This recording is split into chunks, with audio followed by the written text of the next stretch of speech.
It's Friday, July 24th. New tariffs again. Canada, the European Union, and nearly 60 other countries now facing another U.S. tariff over claims of forced labor.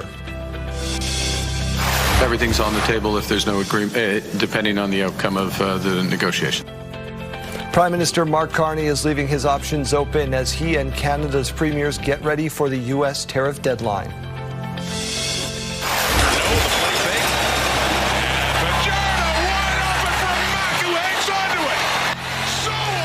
Battle to become best in the West. Highlights from last night's game coming up. Stay with us, Saskatchewan. Your morning starts right now.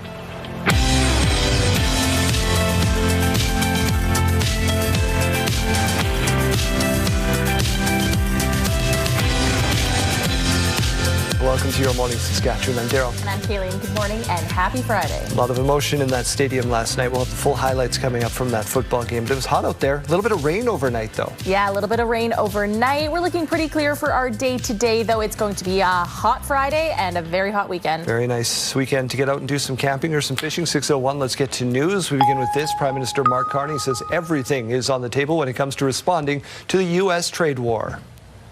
Canadian governments around this table will do whatever it takes to defend and support our families, our workers, and our businesses. Prime Minister Carney was meeting with Canada's premiers to talk strategy in response to new U.S. tariffs.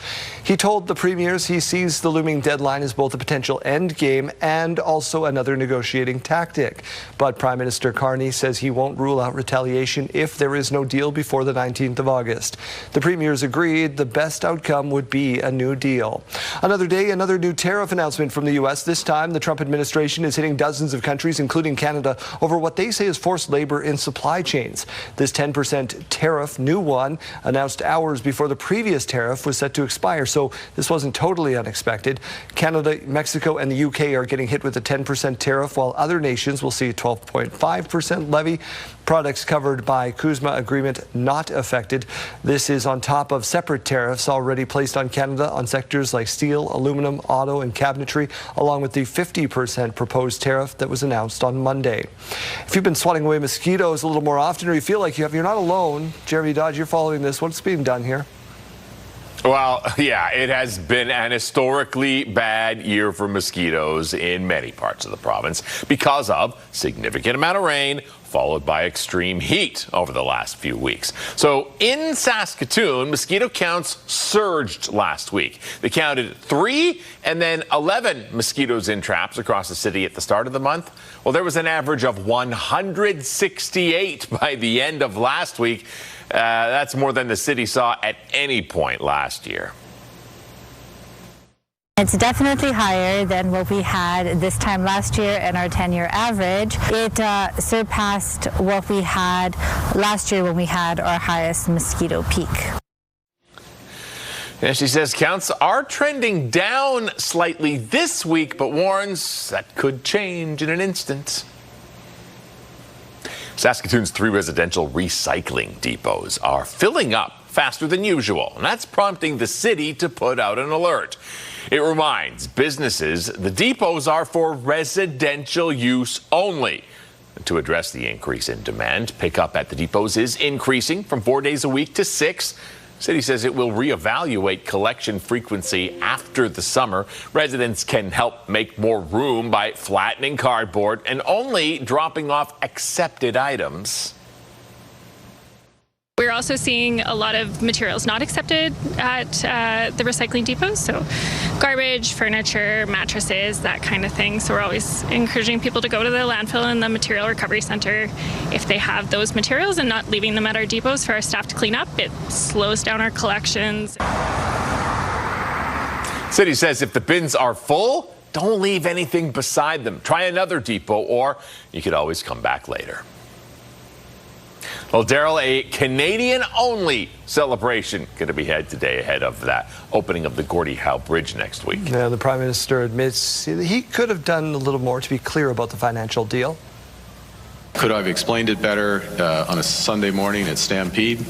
Yeah, with a cowboy hat on, yes, I couldn't explain it better. The word net does a lot of work. Prime Minister Carney is referring to an interview done during the Calgary Stampede where he said the money from the bridge would only be shared with the U.S. after debt costs were recovered. But official details later revealed Canada will share a 50% of net bridge and crossing-related revenue with the U.S. for the first 15 years. The bridge is set to open to traffic on Monday. Today's celebration was switched to be a Canadian-only ceremony after Trump's latest tariff threats. A Martinsville company has been charged after a Saskatchewan overpass was struck and damaged earlier this year. Keeley Contracting Limited is facing 2 traffic bylaw offenses in connection to that collision that saw a large vehicle strike the railway overpass on Circle Drive and 108th Street on March 22nd. Both the driver and company have been charged with operating a vehicle in a manner that causes damage to city infrastructure. The overpass at 108th Street is one of a handful of overpasses that were hit in March. A Regina company and its driver also charged under the traffic bylaw in connection to the overpass that was hit along Highway 11 at the south end of Saskatoon. The city has been trying to recoup some of the costs of fixing all of the damaged infrastructure. Customers have a chance to change or cancel their bookings with WestJet ahead of a possible strike. This covers passengers with flights booked between July 30th to August 4th. They can make a one-time change or cancellation without being charged a fee. WestJet flight attendants could go on strike by August 2nd. A joint operation between agencies in Canada and the U.S. resulted in the seizure of $139 million worth of drugs. The drugs in this room are not ending up in the hands of our community's vulnerable population. The firearms in this room are not sowing chaos in our communities. Police showed off the haul from Project Bay. It includes 1.7 tons of drugs as well as 17 guns, one of them an anti-tank rifle. The investigation started by Windsor Police. Other agencies then joined in, including Ontario Provincial Police, the RCMP, and U.S. Homeland Security. 19 suspects have been arrested. 2 others are still on the loose. Strong wind is fueling wildfire in BC. The sky cleared and fire behavior immediately picked up and remained high well into the night, like well after when fire would normally kind of settle down. Right now, there are about 85 wildfires burning in that province. 13 of them started in the last 24 hours, surrounding the communities of Boston Bar, Clinton, and Kimberley. The Premier and police are urging anyone in Boston Bar to get out. The Thompson-Nicola Regional District confirmed 20 properties have been damaged and at least a dozen destroyed. Meanwhile, 180 wildfires continue to burn in northern Ontario. There haven't been any new fires reported in the last 24 hours. 69 active fires in this province of Saskatchewan. Tens of thousands of people are being forced out of their homes in parts of France because of rapidly spreading wildfire. Just take a minute and look at your screen. That's terrifying. French authorities have ordered the evacuation of an entire village of Cap Frefre at the peninsula on the southwest France coast. Tens of thousands of people have also been on the move due to wildfires in the west of the Bordeaux region. Meanwhile, Spain has declared a national emergency as wildfires burn out of control in several areas close to Madrid. An emotional game for the Saskatchewan Roughriders from before to right up to the final buzzer. Ending in heartbreak for the Roughriders, losing 36-34 at the hands of the Edmonton Elks. It wasn't the result the team was looking for as they honored 2 men, including a teammate, killed in a weekend car crash. Donovan Mace reports. A chance for the Saskatchewan Roughriders to pause. We're keeping his family, his friends, and all those in mourning in his loss in our thoughts. And mark the lives of 22-year-old Bishma Rajaguru and teammate Jaden Dalkey prior to kickoff Thursday. You guys make it a pleasure to come to work. Nobody else I'd rather do it with, guys. Let's go. Tribute videos and a moment of silence for both men killed in a 2-car collision north of Regina last weekend. It was well done by the organization, honoring both people, and obviously, tumultuous, strange week to navigate as a team, but I was proud of our team in terms of coming out and fighting. And in one final act of honor to their fallen brother, The Rough Riders will have 11 on the field. The missing man formation on the team's first punt of the night. Dalkey's spot on the field left unattended. I always talked about it a little bit through the week, and then, Nick Weeb came to my office. And he asked if it was okay. That's JD's spot, right? I mean, he's the one calling the protections. He's the one making the calls. So we wanted to do something. Just the special teams unit. An emotional game from before kickoff. Harris, deep shots, got him to the 10-5 touchdown. turning into momentum swings in both directions for 60 minutes. Over 1,000 yards of total offense, 70 points combined, and 9 lead changes.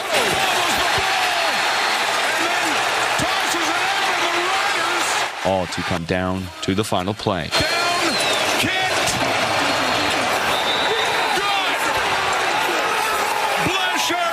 A 57-yard walk-off field goal by Elks kicker Vincent Blanchard, breaking the hearts of the Rough Riders. I'm probably going to be,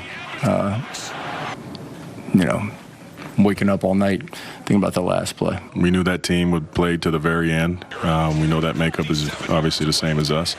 And it did. It came down to the very last play of the game. Proud of the way these guys battled today. I love everybody in this locker room, and and shake back next week. Not getting the result they wanted in their first game since Dalkey's death, the Riders turn their heads to next week, when they will get another crack at these very same Elks. Donovan May, CTV News, Regina. So we turn our attention from the football game to the weekend forecast. People want to get outside. It's going to be hot and lots of sunscreen. Yes, it's going to be very hot. UV index very high throughout the weekend. You're going to want to take those precautions to protect yourself. This Morning View is brought to you by Stars Lottery, your ticket fund's life-saving care across Saskatchewan. We're at 19 degrees already to wake you up in Regina. So that just goes to show just how hot it is going to be later on into the afternoon. Winds are calm to start the day, currently coming in at 13 kilometers per hour with that mix of sun and cloud. There are some places where we will be seeing the winds increasing higher compared to what we have been seeing in the past few days, as it has been very calm with those winds. Saskatoon and Regina right in that pocket where we are likely to remain very low with those wind speeds. We will be seeing them more so picking up down through the southwest corner of the province today. 14 degrees though to wake you up in Saskatoon. A little bit of fog in some parts of the city with those winds right now coming in at 11 kilometers per hour. Yesterday we were talking about these heat warnings. They were in effect yesterday just for the southwest corner, but we were saying that there was a strong possibility of those extending over, and that is what we're waking up to this morning. We're also waking up to a very pleasant surprise today where we no longer have any of those air quality statements in effect for northern Saskatchewan today. Air quality health index looks improved today, where we're seeing just a low risk in most places, up to a moderate risk for some places far down south. But other than that, though, we're just seeing those air quality statements still in effect for some parts of Alberta and Manitoba. Saskatchewan today, we are just focusing on that heat. As we mentioned earlier, we did get a little bit of that precipitation overnight. No large accumulations down south. We did get a little bit more up north, though. Into this morning, we're not seeing a lot. We're looking pretty clear right now on our futurecast into the afternoon hours, still looking rather clear for our Friday. It's into the evening that we start to see this system on your screen you see moving in from Alberta. That is going to come with some thunderstorms. It's going to be reaching right around Prince Albert by 4 a.m. tomorrow, so it is a rather slow-moving system. Could be coming again with a risk of some thunderstorms for Saturday morning in Prince Albert. By Saturday afternoon, just seeing a little bit of rain far up north, and by Sunday early morning, this is at about 4 a.m., seeing some more of those storms rolling through northern Saskatchewan. Today's forecast, though, as we mentioned, it is going to be hot, especially down south where we are waking up to those heat warnings. 31 for Swift Current and Moose Jaw, 31 for Weyburn and Estevan as well, 30 degrees for Regina today, 28 in Saskatoon, 27 in Yorkton, 27 in Prince Albert, and 29 in the Battlefords. It's also going to be a very hot weekend. We're going to get more into that later on.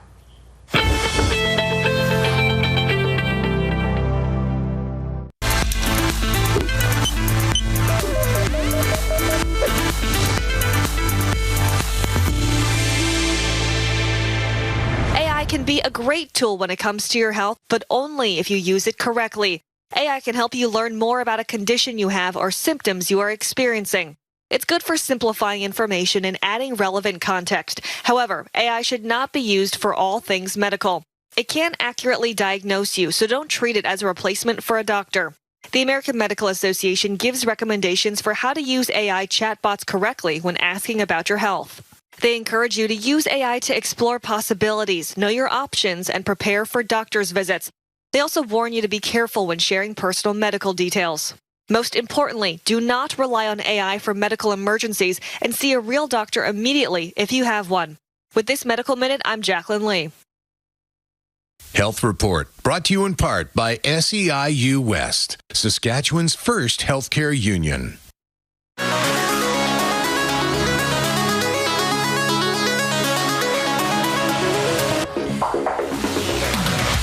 case you missed it, this is a prime example of turning a bad review into marketing gold. The New Bedford Whaling Museum received a 1-star Google review with the words "worst aquarium ever," which caught staff off guard because, well, it isn't an aquarium at all. It's a museum of skeletons, so none of the whales are in the water or alive for that matter. So they took that and they ran with it, creating a series of products, one saying it's perfect for anyone who appreciates irony, maritime history, and a good laugh. The product description goes on to say it's a cheeky nod to the fact that, spoiler alert, there are 0 live whales inside our building. Oh, boy. Oh, boy. That's a good bit. I like it. That's whatever helps them keep the doors open. Worst aquarium ever.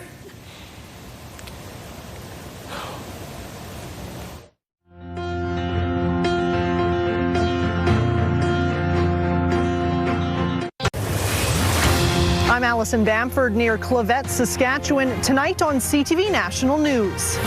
A sticky situation for Canadian beekeepers. We don't really see a whole lot of reasoning for it. What the sting of U.S. tariffs means for honey producers and prices. Tonight on CTV National News and ctvnews.ca.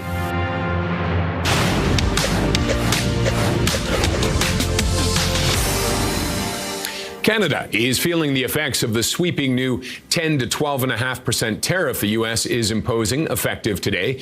It's invoking forced labor statutes that bypass CUSMA protections and render duty-free status moot for Canadian exporters. The move compounds a 50% sector-specific tariff on Canadian dairy, lumber, and packaged goods set to take effect on August 19th, pushing the effective average tariff on Canadian exports to approximately 7.5%. Prime Minister Carney calling the measures a breach of CUSMA and says everything is on the table as Ottawa races to secure a deal before the August 19th deadline. Canada and Ecuador, meanwhile, are signing a free trade deal in Ottawa today, but there will be no public ceremony. Several Canadian organizations and civil society leaders have pushed back against the free trade talks and warned that a deal will threaten the environment and worsen a human rights crisis in the South American country. And American Express raising its forecast for this year's revenue growth after reporting second quarter earnings that topped Wall Street estimates. 6 months into the year, we're seeing stronger momentum than expected. That was from Chief Executive Officer Steve Square, he said in a statement on Friday. Those are your morning business headlines. For BNN Bloomberg, I'm Roger Peterson.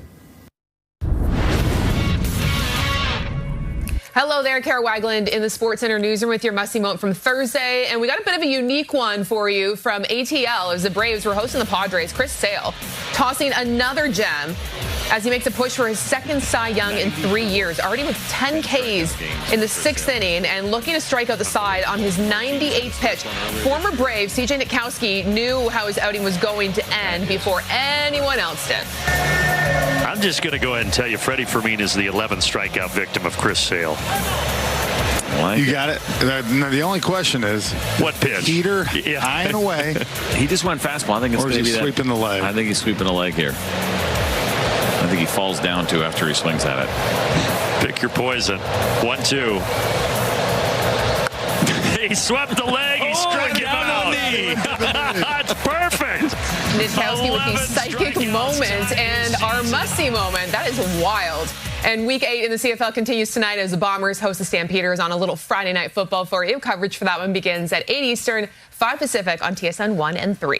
That's all for now from the Sports Center newsroom. Have a great day.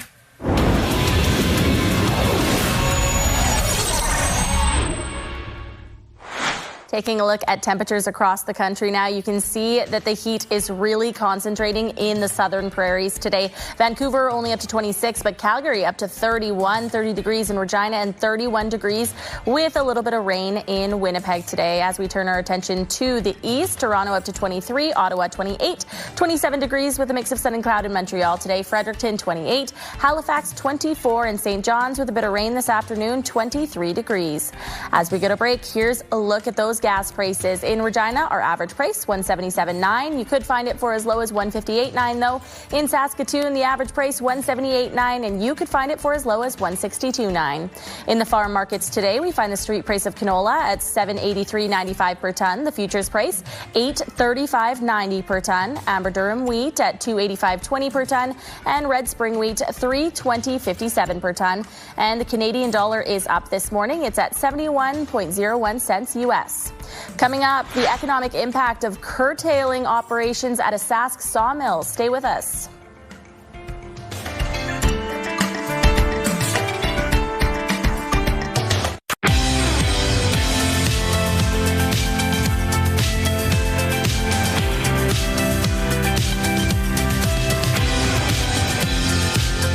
Welcome back to your morning. We begin with this. A major transmission line project is in the works for Sask Power through south central and into southwestern Saskatchewan. The project would span between Crozo Creek and Swift Current Switching Station. Engineers are in the early stages of deciding its route. In the potential path are Saskatchewan Landing Provincial Park and several pastures, a sticking point for some residents. Sask Power says they're working with rights holders, Métis communities, local municipalities, and landowners. This is just a project to sort of like reinforce our power system in this area. So we're looking into the future where we would have more solar and wind energy that will be generated around the south central region of the province, as well as cogeneration in the south of the province. So we need a transmission line that would help us move that power from the sources to where they're needed. According to Sask Power, the engineering design of the transmission line project is expected to be complete by fall of 2028, and construction with power is expected to be done by 2030. The CEO of Trans Mountain says he's confident a new West Coast pipeline will be built. I certainly think it can be built. We already have built something like it. This one is a little longer, a little bigger, more capacity than what Trans Mountain built before. But I think it's very necessary in the global context that we live in today. In the CTV News exclusive, Mark Mackey suggested the cost to build a new West Coast pipeline would be similar to the cost of the one that already exists, which costs $34 billion. A proposed route would see the new pipeline run mostly parallel to the Trans Mountain pipeline from Alberta to BC's south coast. Trans Mountain is helping Ottawa develop this new pipeline project. Concerns are already being expressed about changes to Saskatchewan's Assured Income for Disability program. The government is streamlining benefit categories, promising modest increases. However, some recipients feel it still won't be enough. Wayne Mantika with why. Despite the fact that I had... Charmaine Hart says being on SED is a struggle. I feel I'm being treated unfairly, disrespected, put down, medically, emotionally, and financially abused. She says errors are made and you can't get through to social services for help. I have to fight for basic necessities. I can never reach my workers, and when I call, no one picks up, and you leave a message, but they never get back to you. Earlier this summer, the provincial government promised to streamline the program, modestly increase benefits for 40% of clients, and answer the phone. Complexity of the application process, the sheer number of benefits that were available, and some of the inconsistencies. The NDP questioned the plan. This is extreme poverty that people are being asked to live in, and constant duress from a program that is not supporting them. Advocacy groups say said benefits have fallen too far behind. The depth of poverty is a big problem, and that's very much directly connected to having very low SED rates and SIS rates, which fall thousands of dollars a year, not only below the poverty line, but even thousands of dollars below the deep poverty measure. Some Saskatchewan residents are struggling to make ends meet, and perhaps no one more so than those living on disability and social assistance benefits. Modest increases in the rates will be of some assistance, although concerns remain that many will continue to live in poverty. Wayne Mantika, CTV News, Regina. A 47-year-old woman is charged with second-degree murder after a homicide in Green Lake. RCMP called to a business on McIntosh Avenue about 10:30 Tuesday night for an injured man. EMS responded, declared him dead on the scene. He's been identified as 46-year-old Michael LaFond of Green Lake. Officers found and arrested a woman on 3rd Avenue related to the investigation. 47-year-old Angela Kuznetsov is charged with second-degree murder, scheduled to be in court later today. Major construction work is coming to 15th Avenue East in Prince Albert next week for road rehabilitation. The city of Prince Albert is alerting residents major road work, milling, paving and repair will be done on 15th Avenue East between 22nd and 28th Street. The city says the intersection of 15th and 28th will be closed for the entire project, using Muzzy Drive or Barton Drive for access points for local traffic. There will be no parking allowed on 15th Avenue. The project begins Saturday, expected to run until Friday at least. The city reminds residents to respect construction crews and obey all signage in the area.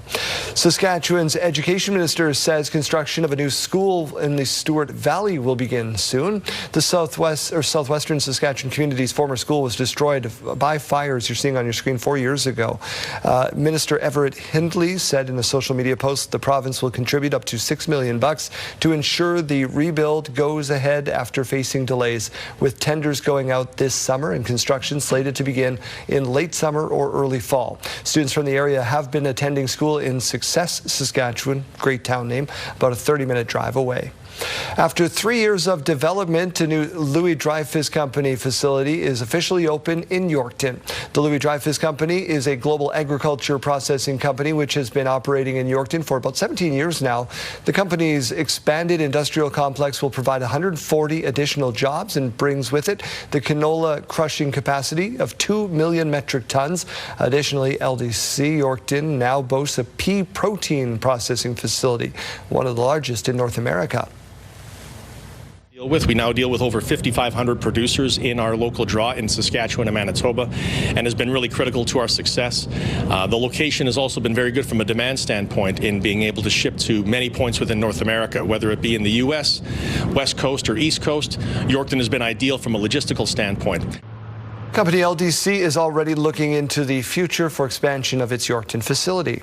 The reopening of the Harry Bailey Aquatic Centre in Saskatoon has been delayed. The pool has been closed since 2023 for renovations, with the centre expected to be reopened in the fall. But yesterday, the city said deficiencies were identified during the inspection and testing of the pool, which needed to be fixed before it can be tiled and finished. The facility is now expected to be reopened sometime in the winter, but the exact date has not yet been determined. Might need a pool indoor, outdoor, anywhere to cool off over the weekend. Yeah, it doesn't matter where it is, but find somewhere where you can stay cool this weekend. Starting today, we are seeing that heat creeping across southern Saskatchewan, and throughout the weekend, we'll really be seeing that expanding throughout central and northern Saskatchewan as well. We're already at 19 degrees to wake us up in Regina. Winds coming in at 13 kilometers per hour. Mix of sun and cloud. We're also seeing a bit of fog to start the day in Saskatoon. 14 degrees right now, and winds coming in at 11 kilometers per hour. Let's turn our attention to current temperatures across the province now. Not quite as warm far up north. We're even seeing a little bit of that blue color in the far northeast corner. 12 degrees though in Stony Rapids, 16 in La Ronge, 17 in Nipawin, and 19 degrees in Hudson Bay, where we're seeing a bit more of that yellow creeping in over from Manitoba. 20 degrees already in Yorkton and Wynyard, 17 degrees in Weyburn, 19 in Moose Jaw, and 16 degrees right now to wake you up in Swift Current. So a pretty mild start to the day. Winds are going to be increasing slightly from where we have been seeing them in the past few days, especially in areas around Hudson Bay, Yorkton, and then also down through the southwest corner of the province, in areas around Swift Current and farther south to the American border there.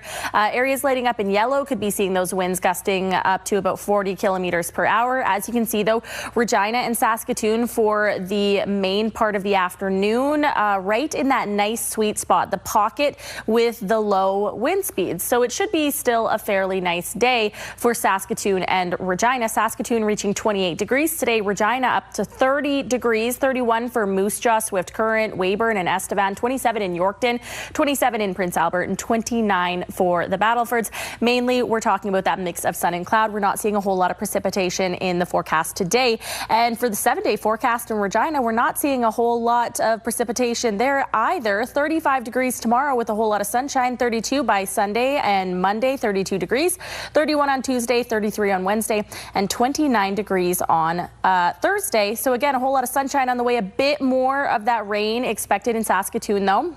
32 degrees on Saturday, 29 degrees on Sunday. We do have a chance of rain, risk of thunderstorms, but more so likely to be coming in the evening hours. Monday, we could see it a little bit earlier in the afternoon, 29 degrees for both of those afternoons, 28 on Tuesday with that sunshine coming back out, 29 on Wednesday, and 26 degrees by Thursday.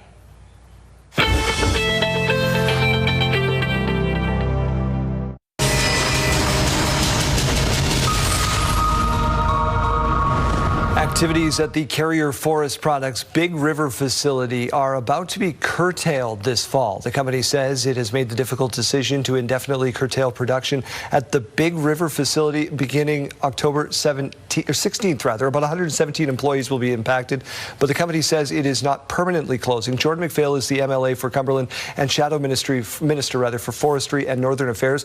You grew up in La Ronge. How big of a deal is this in your immediate area?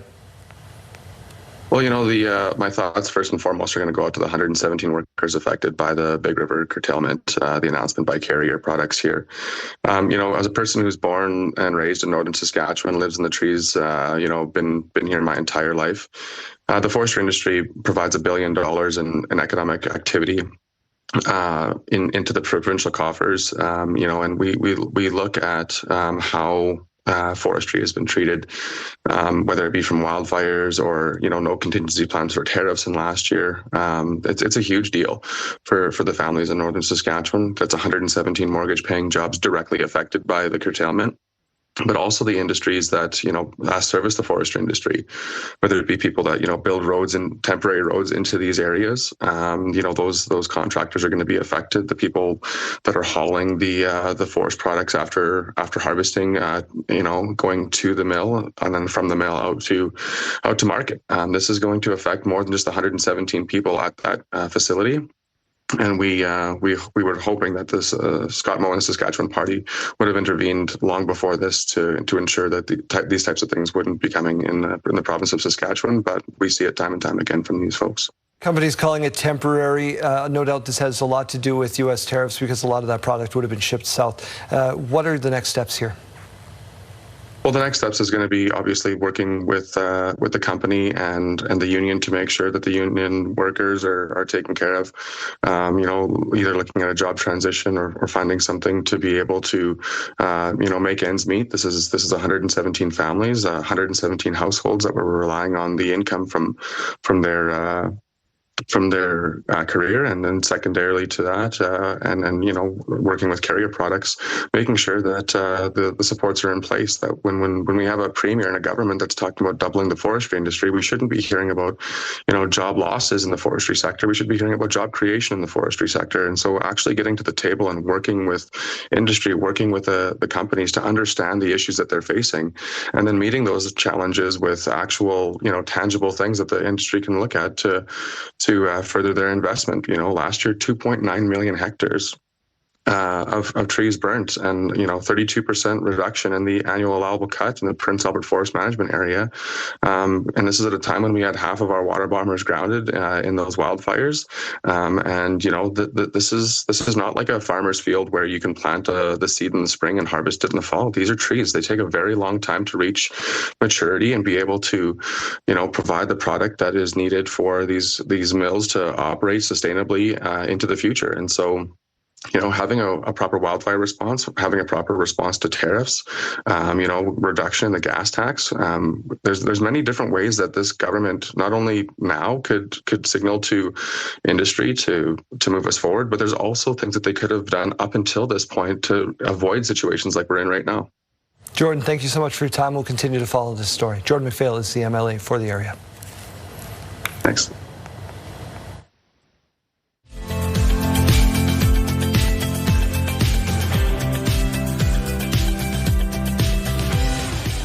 All right, let's go out and see who is at the Royal Saskatchewan Museum checking out the new owl exhibit. Oh, would you look at that? It's Janelle Lipai. Janelle, good morning.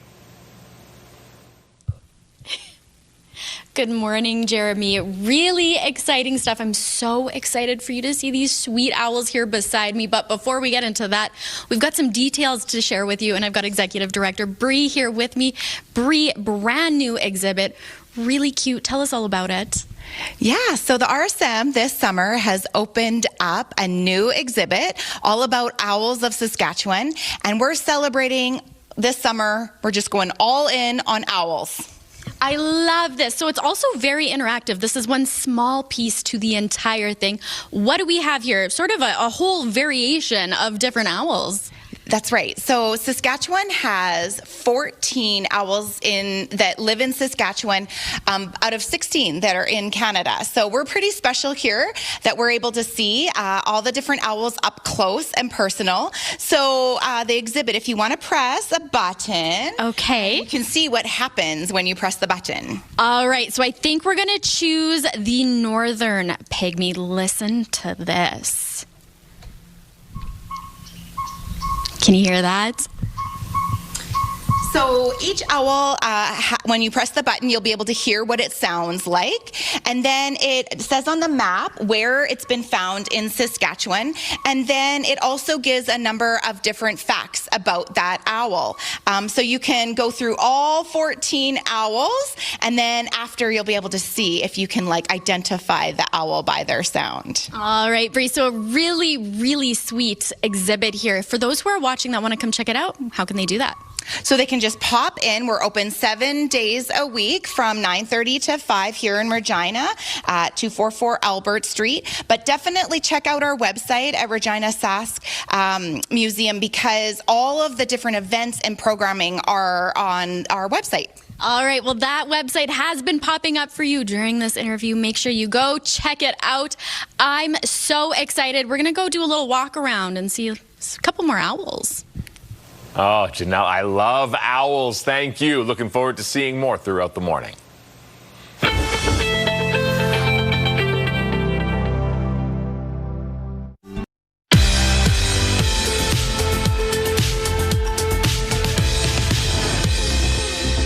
It's July 24th, and we have a lot to celebrate. We'll start off with a big happy birthday going out to Brenna Lee. She's turning 3 years old. Lots of love from your mom, dad, and Corbin. Also celebrating today is Haley. She's turning 12 years old. Wishing you a day full of laughter, fun, and unforgettable memories as you celebrate with all of your friends and family. Happy 7th birthday to Bryce. We hope your day is super fun. Lots of love coming to you from your mom, dad, Alina, grandma, grandpa, and Purdy. Marking his 5th birthday is Parker. Happy birthday to you. Have a super cool day. Lots of love from your mom, dad, and brothers. Marking his 83rd birthday today is Leo. Happy birthday to you, with love from all of your friends and family. And looking forward to the weekend. Happy birthday to Rebecca. Your mom, dad, and family wish you a fabulous, fun, and fantastic 35th birthday. Happy 8th birthday to Atticus tomorrow. Have a great day. Lots of love from your mom, Banksy, grandma, and grandpa. Happy 63rd birthday to this wonderful husband, father, and papa, Martin. Have a great day. Lots of love from your whole family. Happy birthday to Layla. She's turning 5 on Sunday. We hope your day is super special, with lots of love from your grandma, Friesen. Also celebrating on Sunday will be Patrick. Happy birthday to you. Lots of love from Mamere and Mervyn. Enjoy your day. And happy anniversary wishes going out to Jordan and Natalie tomorrow. Wishing you all the love and happiness in the world from your mom, dad, Corey, and Kelly. And on Sunday, it will mark 40 years for Heather and James in North Battleford. All the best on your happy day from your friends and family. Milestones, brought to you by Harbor Landing Village, an award-winning senior care and living community in Regina. If you have a milestone coming up, send us an email to yourmorningsaskatchewan@ctv.ca, or simply scan that QR code on your screen. Please send those in at least one day in advance. Saskatchewan's most handsome and talented radio host Brandon Hall is in his Sask Milk Studios. We have Country Thunder coming on at 8:15 this morning, and I'm going to try to pry some names for next year out of him. I really want to see Cody Johnson. Who would you like to see on the bill? Ella Langley. Yeah. Ella Langley, Cody Johnson. Maybe throw in a Rascal Flats. Yeah. And then we need Done. a rock band. We'll have to noodle that one. Oh yeah, noodle it good, please do it. All right, hey, weird segue, but we are noodling our way into the weekend, and I'm giving you a whole bunch of shots to go see Dallas Smith next weekend at the Queen City X. Meet and greet the man. all you got to do is go to our website right now and sign up. No frills, no gimmicks. Just go to our website, sign up, and we could give you a chance to do that at purecountry927.ca. Also, we've got some new music coming up a little after 8 o'clock. World premiere of Morgan Wallen's Been By Now. He was doing some teasing on his Instagram of the song, and we got it in all its glory. So we'll do that a little after 8 o'clock. And then all day long right here on Pure Country. So join us this morning. Sounds great, Brendan. Talk to you again in an hour. See you then, sir.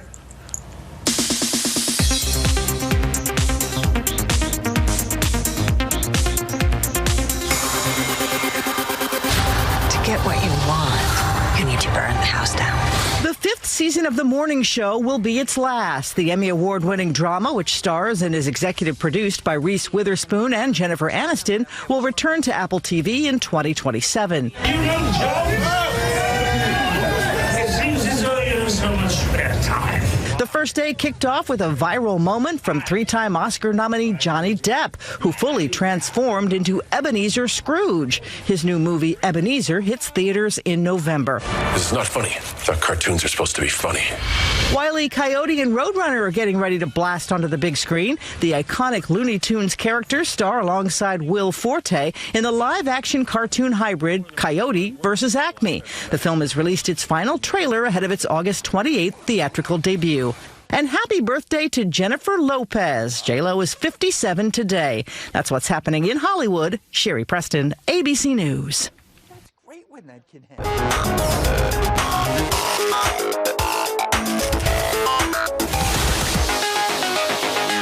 Well, we kick things off with the age-old debate of whether the lakeside is the front or the back of the house. I just have to ask you one question. Is the lakeside the front or the back? That's the back. The roadside is obviously the front. Any idiot would know that. Lakeside the front or the back? I wonder if anybody in Saskatchewan has this debate. I'm not rich enough to even participate in this Right? debate because I don't have a lake house. No. But neither do I, but it's clearly the lake is the back. Duh. Everybody knows Which is that. the front or the back side of your tent campsite if you have a lake behind you, Kayleen? I think I'm with Jeremy. It's the side closer to the lake. Oh, goodness. Yeah. What else do we have here? Anything good? Well, from a family debate to a sibling dance-off. Take a look.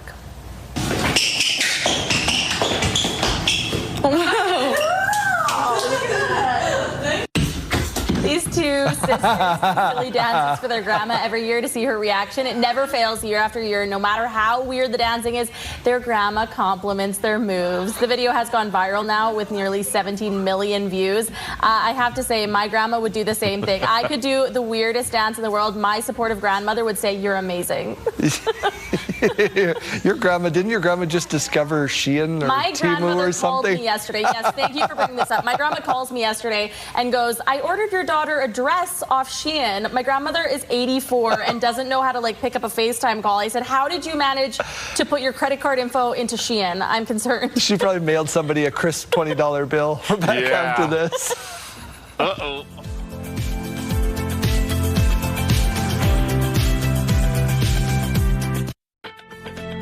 It's Friday, July 24th. It's definitely higher than what we had this time last year and our 10-year average. It surpassed what we had last year when we had our highest mosquito peak. If you feel like you've been swatting away more mosquitoes this summer, you're not alone. We're looking into the future where we would have more solar and wind energy. A major transmission line project is in the works for Sask Power through South Central and into southwestern Saskatchewan.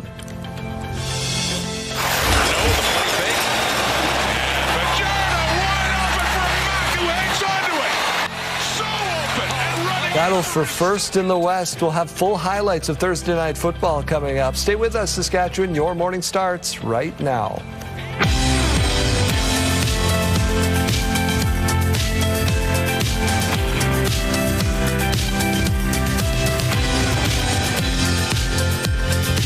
Welcome to Your Morning Saskatchewan. I'm Daryl. And I'm Kayleen, TGIF. Yeah, indeed. Hopefully it's a payday for you. We are looking at a few hot summer days, 30 degrees plus. Yeah, and you know what? We can't even complain about it because before we know it, it's going to be winter. So let's just enjoy the sunshine while we can. 30 degrees for Regina today, and it's going to be even hotter tomorrow. Hug your air conditioner. Let's get to news. Prime Minister Mark Carney says everything is on the table when it comes to responding to the U.S. trade war.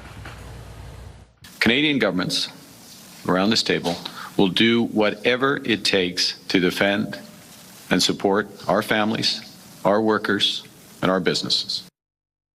Prime Minister Carney was meeting with Canada's premiers to talk strategy in response to new U.S. tariffs. He told the premiers he sees the looming deadline as both a potential end game and also another negotiating tactic. But the Prime Minister says he will not rule out retaliation if there is no deal before August 19th. The premiers agreed the best outcome would be a new deal. And it's another day, so there's another tariff announcement from the U.S. This time, the Trump administration is hitting dozens of countries, including ours, over what they say is forced labor in supply chains. This 10% tariff was announced just hours before the previous tariff was set to expire, so this wasn't totally unexpected. Canada, Mexico, and the UK are getting hit with a 10% tariff, while other nations will see a 12.5% levy. Products covered by CUSMA are not affected in this round. This is on top of separate tariffs already placed on Canada on sectors like steel, aluminum, and automobiles, along with the 50% proposed tariff announced on Monday. Growing tensions in the Middle East are raising new concerns about global oil supplies as prices continue to climb. Oil prices rose for a fifth straight day after Yemen's Houthi rebels said they had attacked 2 Saudi oil tankers, adding to concerns about global shipping through the Red Sea and the Strait of Hormuz. Oil prices topped $100 US a barrel for the first time since May. Gas is now above $4 US a gallon. Diesel is over $5.20. A ceremony is set to celebrate next week's planned opening of the Gordie Howe International Bridge, but it will be a Canada-only affair. The Ontario Premier and Federal Housing and Infrastructure Minister will be among the Canadian dignitaries there, but there will be no American delegation. It comes on the heels of the U.S. President's snap decision to slap a 50% tariff on Canadian goods entering the U.S. Canada paid $6.4 billion to build the bridge and will share half the toll revenue with the U.S. for 15 years. Let's talk about overpasses. It's been a big point of contention and concern for a lot of months. Yeah, Daryl, and now a Martinsville company has been charged after Saskatoon overpass was struck and damaged earlier this year. It's Keeley Contracting Limited, facing 2 traffic bylaw offenses in connection to the collision that saw a large vehicle strike the railway overpass on Circle Drive and 108th Street on March 22nd. Both the driver and the company have been charged with operating a vehicle in a manner that causes damage to city infrastructure. The overpass at 108th Street's one of a handful of overpasses struck in March. A Regina company and its driver also charged under the traffic bylaw in connection to the overpass that was hit along Highway 11 in the south end of Saskatoon. City's been trying to recoup some of the costs of fixing all the damaged infrastructure. The reopening of the Harry Bailey Aquatic Centre in Saskatoon has been delayed. The pool has been closed since 2023 for renovations, with the centre expected to reopen in the fall. But now the city said deficiencies have been identified. That was during the inspection and testing of the pool, which need to be fixed before the pool can be tiled and finished. The facility is now expected to be reopened sometime in the winter, but an exact date has not yet been determined. Well, Daryl, a new potash project northeast of Regina has begun some drilling. That's right, Jeremy. The Buffalo Potash Corporation is operating the site near Disley, Saskatchewan, near 2 other existing solution-based potash mines. Buffalo has been drilled for about, they built 2 wells to build about the company's geological understanding of the site and support a feasibility study for the other 2 projects nearby. The initial site is expected to produce 125,000 tons of soluble grade potash annually. That's according to the company. A joint operation between the agencies in Canada and the U.S. resulted in the seizure of $139 million worth of drugs. The drugs in this room are not ending up in the hands of our community's vulnerable population. The firearms in this room are not sowing chaos in our communities. Police showing off the massive haul from Project Bay. It includes 1.7 tons of drugs, as well as 17 guns, one of them an anti-tank rifle. The investigation was started by Windsor Police. Other agencies then joined in, including OPP, the RCMP, and U.S. Homeland Security. 19 suspects have been arrested, 2 others still on the lam. Strong wind is fueling wildfire in BC. Sky cleared and fire behavior immediately picked up and remained high well into the night, like well after when fire would normally kind of settle down. Right now, there are about 85 wildfires burning in the province. 13 of those started in the last 24 hours surrounding the communities of Boston Bar, Clinton, and Kimberley. The BC Premier is urging anyone in Boston Bar to get out. The Thompson-Nicola Regional District confirmed 20 properties have been damaged, at least a dozen destroyed. Meanwhile, 180 wildfires continue to burn in northern Ontario. There haven't been any new fires reported in the last 24 hours. Saskatchewan has 69 active fires right now. Overseas, the wildfires raging in Europe, forcing thousands to evacuate in France as intense heat grips the region. Maggie Rulli reports. This morning, wildfires raging across Europe are forcing more than 70,000 people to evacuate. Flames engulfing beaches in southwest France, as authorities order the evacuation of the entire peninsula of the popular hotspot Cap Ferret, just southwest of Bordeaux. 32 fires across France, burning almost 3 times as much land compared to this point last year. Thousands of firefighters fighting the fires from the ground and the air. 2 firefighters were killed earlier this week. The flames fueled by another prolonged heat wave across southern Europe. Officials in neighboring Spain are warning of extraordinary danger and declared a national emergency in the area around Madrid. Several regions in Greece are on the highest alert level for wildfire danger.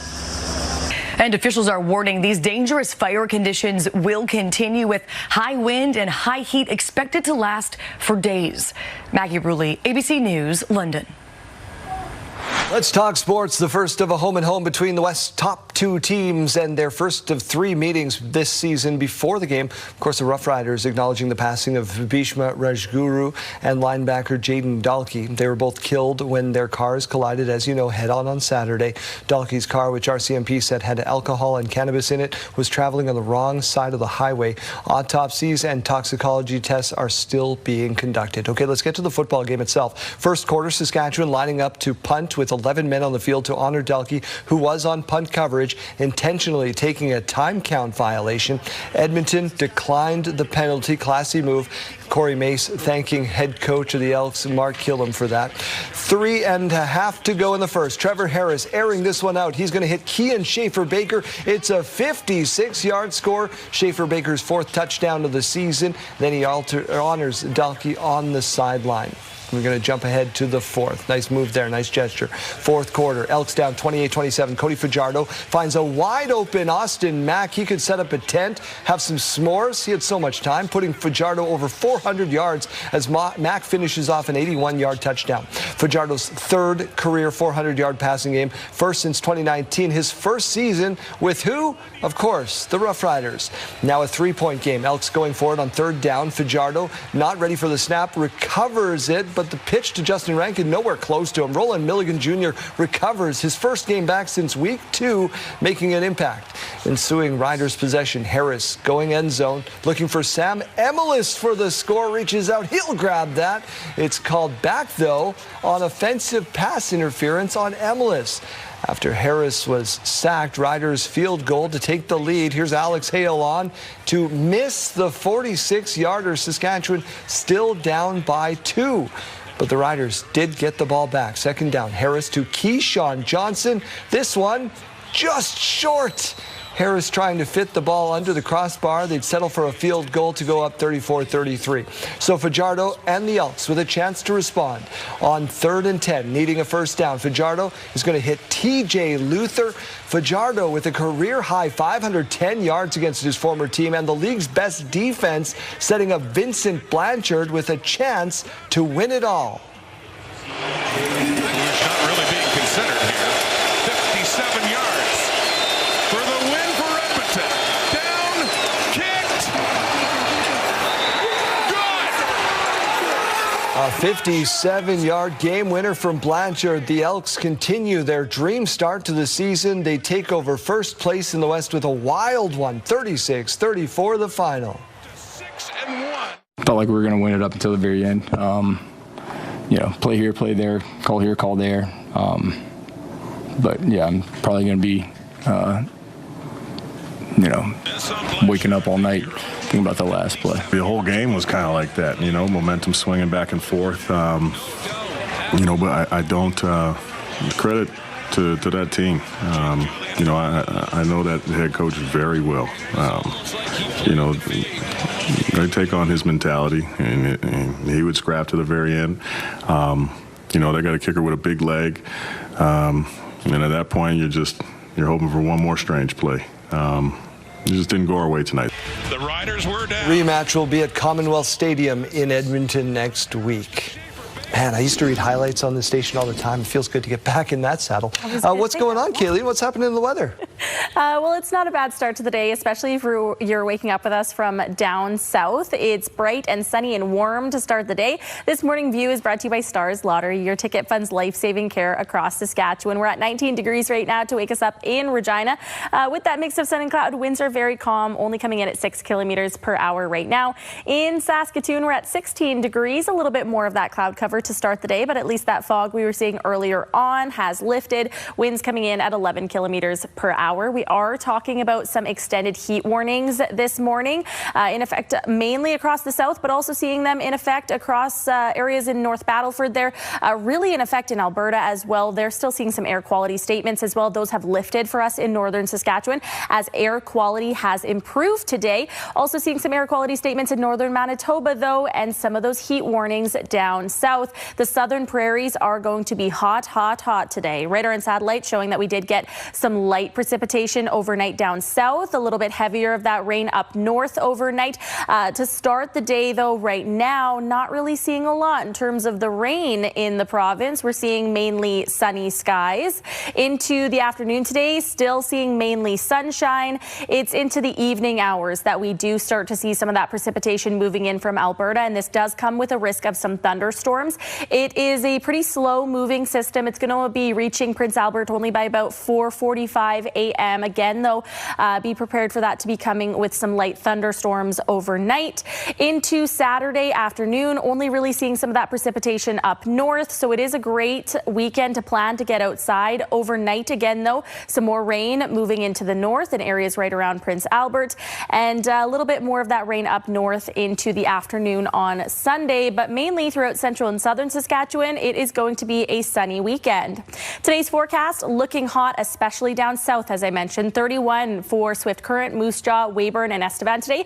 30 degrees for Regina, 27 in Yorkton, 28 in Saskatoon, 29 in the Battlefords, and 27 in Prince Albert. If you're waking up with us from central Saskatchewan and you're thinking, hey, I'm missing out on those 30-degree temps, you won't be for long. Again, it's going to be getting hotter this weekend.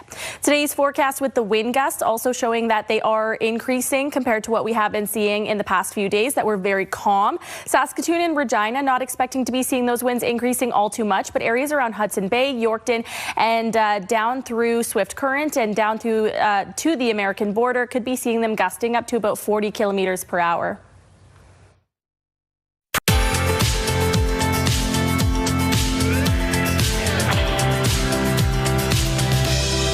Time now for a look at our bright and sunny rural forecast for the day. 27 in Spiritwood, 28 in Watrous, and up to 30 degrees in Outlook today. 31 in Kindersley. More of those 30s down south. 31 in Assiniboia, 33 in Maple Creek, 32 in Coronach, and 30 degrees in Carlisle.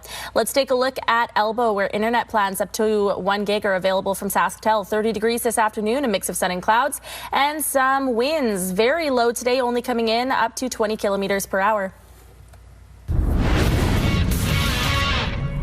Hello there, Kara Wagland in the SportsCenter newsroom with your must-see moment from Thursday. And we got a bit of a unique one for you from ATL as the Braves were hosting the Padres. Chris Sale tossing another gem as he makes a push for his second Cy Young in 3 years. Already with 10 Ks in the 6th inning and looking to strike out the side on his 98th pitch. Former Brave CJ Nitkowski knew how his outing was going to end before anyone else did. I'm just going to go ahead and tell you Freddie Fermin is the 11th strikeout victim of Chris Sale. You got it. The only question is, what pitch? Heater, eyeing away. He just went fastball. I think it's or is he sweeping the leg? I think he's sweeping the leg here. I think he falls down too after he swings at it. Pick your poison. 1-2. He swept the leg. He struck him out. It's perfect. Nitkowski with the psychic moment and our must-see moment. That is wild. And Week 8 in the CFL continues tonight as the Bombers host the Stampeders on a little Friday night football for you. Coverage for that one begins at 8 Eastern, 5 Pacific on TSN 1 and 3. That's all for now from the Sports Center newsroom. Have a great day.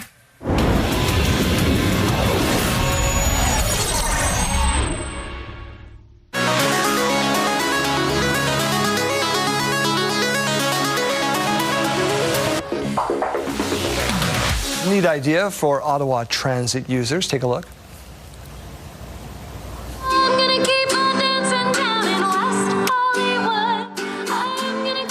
So we don't have many trains in Saskatchewan. We could have buskers in front of, but they've introduced busking. So where would we put them in Saskatchewan? Bus stops? Yeah, bus stops, I suppose. The downtown area, both cities? Yeah, we're getting all these new link platforms here that seem to have a lot of room. That would be a good spot. Wascana has some in front. Listen, something to make the experience of riding on OC Transpo better. I'm in support of, because I lived there for 1 year, and I don't think my OC Transpo was ever on time. Listen, Max McNown was doing a little busking, and then he was on the stage at Craven just a little while ago. So maybe you're seeing a future star. Dream big. We'll be back right after this with your morning mystery.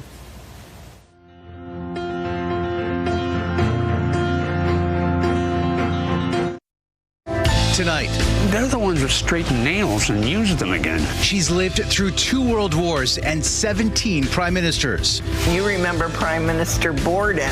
What it takes to become Canada's oldest living person and why this was a celebration for the ages. Tonight on CTV National News and watch on Crave.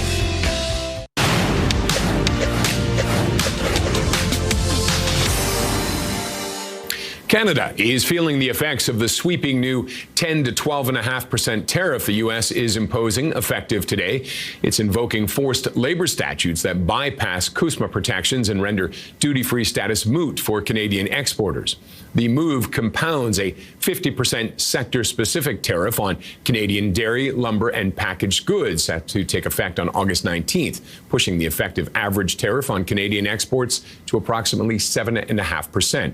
Prime Minister Carney calling the measures a breach of CUSMA and says everything is on the table as Ottawa races to secure a deal before the August 19th deadline.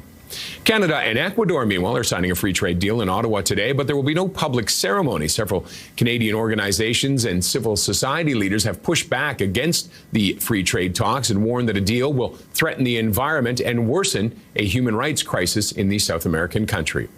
And American Express raising its forecast for this year's revenue growth after reporting second quarter earnings that topped Wall Street estimates. 6 months into the year, we're seeing stronger momentum than expected.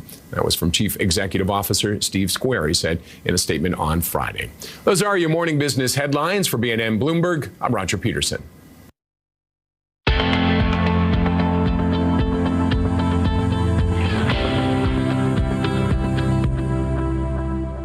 All right, let's go. It's time for your morning mystery. 3 clues lined up for you. Let's get our whiteboards out, our markers ready. Clue number 1. We didn't get a person, place, or thing on this, by the way. No. The first modern one of these opened in 1947. Clue number 2, 70% of their business runs through these. What? And clue 3, while it's associated with fast food, it's also used in banking, liquor stores, and medical tests. Okay. No. Okay. I had a bank when I lived in the States that had one of those these. And okay, thank you for confirming that my thought is it had the little tube. You shoot the stuff off to the teller. Drive-through. Drive-through. Oh, look at you. Hold on, I didn't spell it right. The drive-through. It is. It's also National Drive-Through Day today, so celebrate accordingly, I guess. That's your morning mystery. Studio consideration provided by Father's Furniture, specializing in quality Canadian-made furniture. Here's a look at your travelers forecast. Vancouver up to 26 degrees today. Prince George with a bit more of that cloud cover, 22.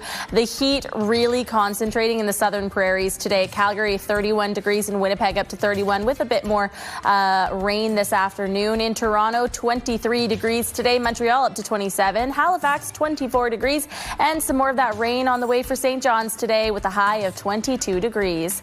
As we go to break, here's a look at those gas prices in Regina. Your average price $177.9. You could find it for as low as $158.9. In Saskatoon, your average price $178.9. You could find it for as low as $162.9. In the farm markets today, we find the street price of canola $783.95 per ton. The futures price $835.90 per ton. Amber Durum wheat now at $285.20 per ton, and Red Spring wheat $320.57 per ton. The Canadian dollar is up slightly this morning. It's now at 71.01 cents U.S. We'll be right back.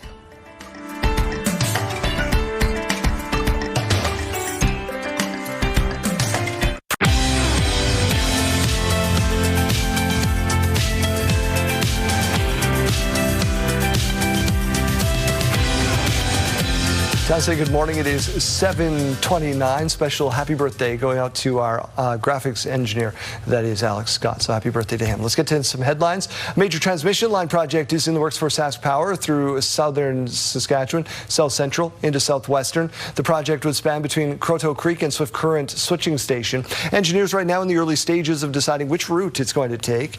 In the potential path are Saskatchewan Landing Provincial Park and several pastures, which is a sticking point for some residents. This is just a project to sort of like reinforce our power system in this area. So we're looking into the future where we would have more solar and wind energy that will be generated around the south central region of the province, as well as cogeneration in the south of the province. So we need a transmission line that would help us move that power from the sources to where they're needed. Sask Power is hoping to have it built by 2028 and running by 2030. Swatting away clouds of mosquitoes has become a common occurrence across much of the province this summer. Keenan Sorokan on why it's been such a busy year. That's become the soundtrack of summer in Saskatoon. It seems no matter where you go, mosquitoes will follow. And it's not just you. It's definitely higher than what we had this time last year and our 10-year average. After years of drought, the buzzing bugs are back. At the start of the month, bug traps around the city were catching about 3.5 mosquitoes on average, slightly more than last year. Counts more than tripled the following week, but was still less than last year and the 10-year average. But plenty of rain followed by extreme heat sent the mosquito population surging. By the end of last week, the same traps were catching 168 mosquitoes, which is about 14 times higher than normal. It surpassed what we had last year when we had our highest mosquito peak. Antoki Krihan says eliminating standing water is your best defense at stopping mosquitoes from breeding. But there's little to be done when the weather takes over. When we get the 30 degrees out there, mosquitoes can finish going from egg to an adult in as quickly as a week. Searching for elusive bug spray has become a challenge for many. I just have like one left and I'm losing my patience with it. There's a lot of bugs. It's annoying. I always try to wear bug spray when I'm not working, and I can't find any more. People have taken to social media to crowdsource stores with the latest available stock. Some stores are selling out days after shipments arrive. Mosquitoes just came in by the dozens, so it's very noticeable. I mean, I work at a car wash and it's super wet there, so all the mosquitoes are in there and I get eaten alive there, so it's not too fun. Antoki Krihan says this week's numbers aren't as bad as last week's, but Wednesday's rain and Thursday's 30-degree high could change that quickly. Keenan Sorokan, CTV News, Saskatoon. And then I would put the other... It's National Drowning Prevention Week across Saskatchewan, and now a local water response unit recently expanding their operations to get the word out on what you should have on your boat. Mick Favel reports. Sophia Soden is putting on her life jacket. We'll have our boating safety advisors. about to head on to Echo Lake. She is a part of a new group focused on promoting boating and water safety. We can answer any questions that people don't know, and especially for the boats. Like, lots of people don't think of the things you need on your boat. Like, lots of people just bring life jackets. They don't think you need a whistle or a flashlight. The program is a new addition to the Amphibious Response Support Unit 1. The safety group is equipped to handle a number of challenges on the water and says seconds and minutes are critical during an emergency. The sooner we can get that victim out of the water and to shore and administer first aid and get them the help that they need on dry land, the better chances they actually have for survival. This week is National Drowning Prevention Week. According to the most recent data, Saskatchewan averages 24 fatal drownings per year. The Response Support Unit stresses the importance of wearing a personal flotation device to everyone they speak to. That's probably the biggest thing you can do for your safety is wear a PFD. The other thing is, do a sail plan. Talk to people where you're going. Take care of your equipment. And, having a drink's great, but do that on shore. Don't drink and drive when you're on your water. The Boating Safety Advisory Program do not give out tickets, but instead try to help the public through education and the importance of various items, which by law are needed on board. We have a little checklist, make sure you have everything, and then so if you were to be stopped by a conservation officer, you have everything, you will not get a ticket, because I'm pretty sure the ticket's around $100 to $200 minimum. The boating safety program will be on the beach and the water as the weather permits. Mick Favel, CTV News, Echo Lake. Saskatoon's 3 residential recycling depots are filling up faster than usual, prompting the city to put out an alert. It reminds businesses the depots are for residential use only. To address the increase in demand, pickup at depots is increasing from 4 days a week to 6. The city says it will reevaluate collection frequency after the summer. Residents can help make more room by flattening cardboard and only dropping off accepted items. We're also seeing a lot of materials not accepted at the recycling depots, so garbage, furniture, mattresses, that kind of thing. So we're always encouraging people to go to the landfill and the material recovery center if they have those materials and not leaving them at our depots for our staff to clean up. It slows down our collections. City says if bins are full, don't leave anything beside them. Try to find another depot or come back later. A Saskatchewan sculptor whose work has been showcased in several communities, including Saskatoon, has died. Douglas Bentham was born in Rosetown and went on to earn a BA advanced degree in painting from the University of Saskatchewan. Also received an MFA in sculpture. Spent years living and working on his pieces on a rural property near Saskatoon. Some of the most notable pieces in Saskatoon include a sculpture at the bottom of the University Bridge. Also had installments near City Hall. He died on Monday at the age of 79. Usually have a lighthearted story to go into weather. Sorry about that, Keeling. Good morning. Good morning. Let's turn our attention over to the weather center here. It's a pretty nice start to the day in Regina. We're already at 19 degrees, although we have been stuck there for the past hour or so. So a nice, pleasant start to the day, but the temperature hasn't really been changing too much. Winds still coming in at 6 kilometers per hour, so nice and calm to start. In Saskatoon, we're at 16 degrees, so just a few degrees cooler, but it will be warming up later on. Winds right now coming in at 11 kilometers per hour, and we are seeing mainly cloudy skies right now, but the sun will be coming out for your afternoon. We mentioned the winds are calm to start the day. Saskatoon and Regina right nestled in that nice little pocket today where we are going to be seeing pretty low wind speeds. Where we are going to be seeing that increase is down through the southwest corner and then up through areas around Hudson Bay and the Parkland region in Yorkton there. Could be seeing gusts up to about 40 kilometers per hour in all those areas where that yellow color is creeping in. The blue color could indicate gusts just barely surpassing 30 kilometers per hour. So not bad in terms of the winds today, just a little bit increased from where we have been at earlier this week. Current temperatures now a little bit cooler far up north in Stony Rapids, 12 degrees, warmer in La Ronge, 17 degrees in Prince Albert as well, and 20 degrees in Hudson Bay. More of those 20s as we look farther down south, 21 in Estevan, 20 in Yorkton, and 20 in Wynyard, 16 degrees over in in Swift Current right now, 17 in East End, and 17 in Assiniboia. Into the afternoon today, we are going to be seeing a lot of those places down south breaking past those 30-degree temps, 31 to be specific for Swift Current, Moose Jaw, Weyburn, and Estevan, 30 degrees in Regina today, 27 for Yorkton, 28 in Saskatoon, 27 in Prince Albert, and 29 degrees for the Battlefords. Again, this is just the air temp. It could be feeling a little bit warmer with that humidex. In terms of your 7-day forecast, it's going to be very bright and sunny and especially hot down south for Regina. 35 tomorrow, 32 on Sunday, 32 on Monday, and 31 on Tuesday, 33 on Wednesday, and 29 degrees by Thursday. So if you were hoping for a bit of relief from that heat, we're not quite seeing it yet for Regina in our 7-day forecast. We are seeing a little bit more of that precipitation, though, in central Saskatchewan and northern Saskatchewan as well in the 7-day forecast. We're seeing on Sunday, chance of rain, risk of thunderstorms in the evening for Saskatoon, and that is going to be the same for the evening on Monday. Before that, though, some nice temperatures, 32 tomorrow, 29 for Sunday and Monday afternoon, 28 on Tuesday, 29 on Wednesday, and 26 by Thursday.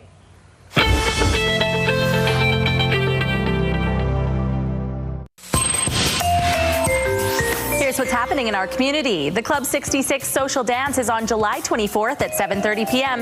at 2134 Winnipeg Street. Call 306-529-6381. The Ben Goff Gateway Festival is on July 24th and 25th at the Ben Goff Regional Park. Visit gatewayfestival.com. The Esterhazy Community Market is on July 24th at 8:45 a.m. at 701 Park Avenue in Esterhazy.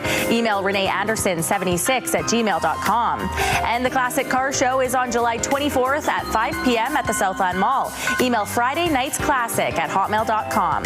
Submit your event to our community by visiting our website, ctvregina.ca, and click Community Calendar or scan the QR code on your screen.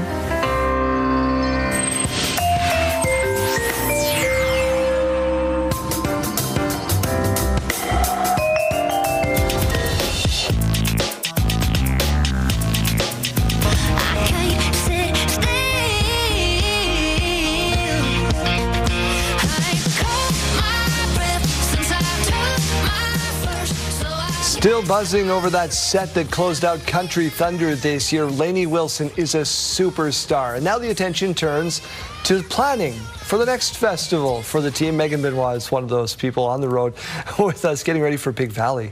My goodness, never stops. Fun never stops for you. Let's look back at Country Thunder this year. Do you have numbers? How big a success are you calling this one? I'm calling it a success beyond just the attendance, but just the overall atmosphere. We saw, some really great camaraderie from the crowds. I know it was hot weather and we saw minimal incidences, so it's a success. We did see great attendance, specifically on that Sunday night for Lainey Wilson, as well as Saturday for Creed. Those were our highest attending days. But I'm definitely calling it a successful weekend. What kind of feedback do you gather in the days after the festival like this? We see a lot of fan feedback as far as their overall weekend experience. This year, we did see a lot of people who had a really great time with the bull riding. The Buck and Thunder was something that we received a ton of positive feedback on, something that we'll definitely be bringing back, partnering with Agribition on, because it was a huge success. Tons of positive feedback. We got great response from a lot of the music. Of course, we've tried that rock thing again with Creed, and people seem to love it as well. Listen, the planning has got to be astronomical for something like this. You used to put out at least one artist before everybody went home to drive some ticket sales. You've kind of gone away from that because I'm sure there's complexities that go into that. But are you already hearing from fans like, I want to see this person, I want to see that person for the next festival?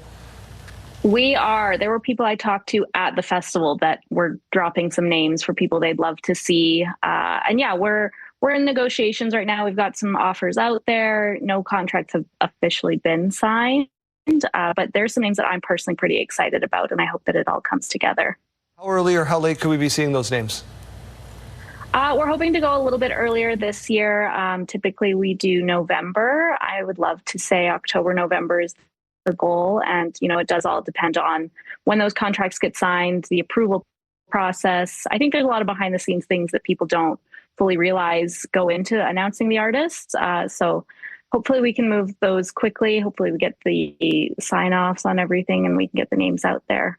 Were there any things from this year's Country Thunder in the Craven Valley that you immediately identify as things that you could adjust for next year or make better?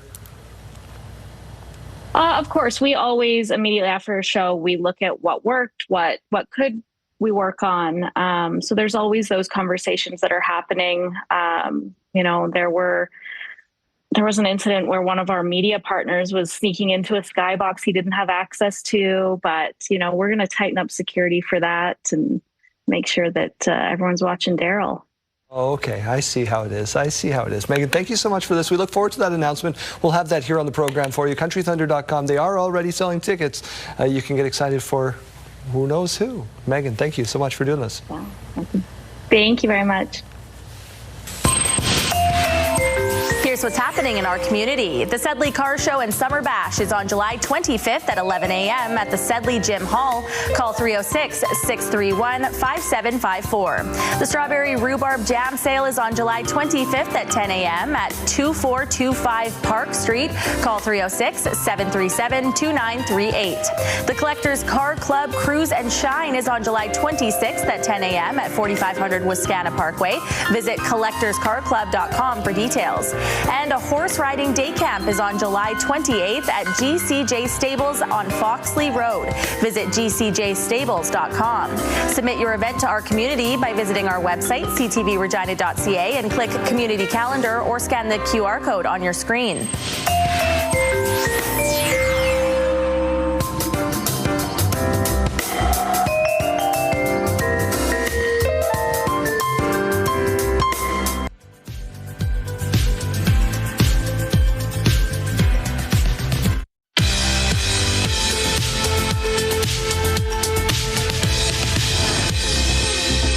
It's July 24th, and we have a lot to celebrate. We'll start off with a big happy birthday going out to Brenna Lee. She's turning 3 years old. Lots of love from your mom, dad, and Corbin.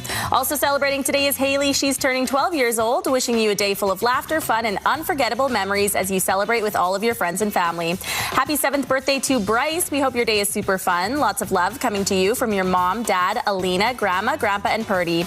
Marking his 5th birthday is Parker. Happy birthday to you. Have a super cool day. Lots of love from your mom, dad, and brothers. Marking his 83rd birthday today is Leo. Happy birthday to you with love from all of your friends and family.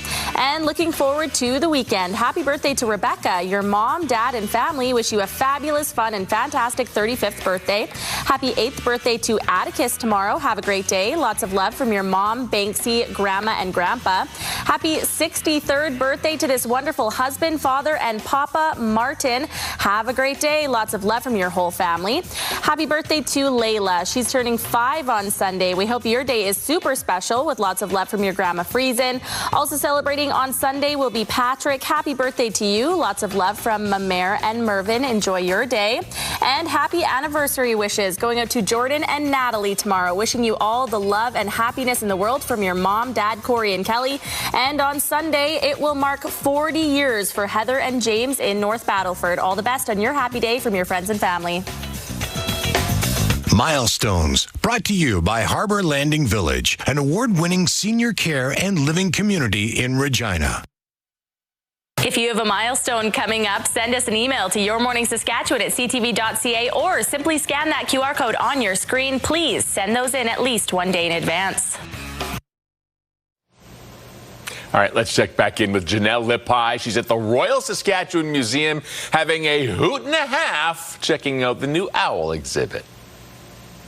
Good morning. The fun is continuing and Bree is back with me. Now, you might be looking at us thinking, Janelle, why are you in a chef hat and an apron? And that is because everybody needs to eat, including the owls. So, Bree, what activity do we have here in front of us? Yeah, so this activity is you're going to try and learn or identify what things or animals or plants owls might eat. So I'm going to get you to pick up one of these little cards, kind of say what the thing is, and then determine if you think an owl would eat that. Or so if they would eat it, put it in this pan. If they don't eat it, put it in this pan. All right, well, let's do the first one. Okay, so let's start with this. This is a wandering garter snake. I would say that they probably do. I think they do. They do. Yes, they do. Into the pan it goes. What do we have next? A moose. Here's the moose. I don't think owls eat this. I think that's just a little too big for an owl, yeah. Just a bit. Okay, now let's take a look. This one might be interesting. Another owl. Do we think that owls eat other owls? I think, yeah. They do. Unfortunately, they do. So that's a burrowing owl, I think. And so, yeah, other owls might even eat a smaller owl. Well, the cycle of life. Now, this isn't the only activity that you guys have here. What else do you have going on? So all day long, all summer long, there's different activities happening. So we have crafts. We have a whole bunch of these types of activities. People can come into our Owl Learning Lab and do different activities throughout the day. We also have activities happening. You can do an owl challenge in our auditorium. So many things. So check the website, because activities are happening all the time and different activities throughout the summer. All right, and of course that link has been popping up for you all morning. Make sure you check it out. Tons of fun activities to enjoy this summer here at the Royal Sask Museum.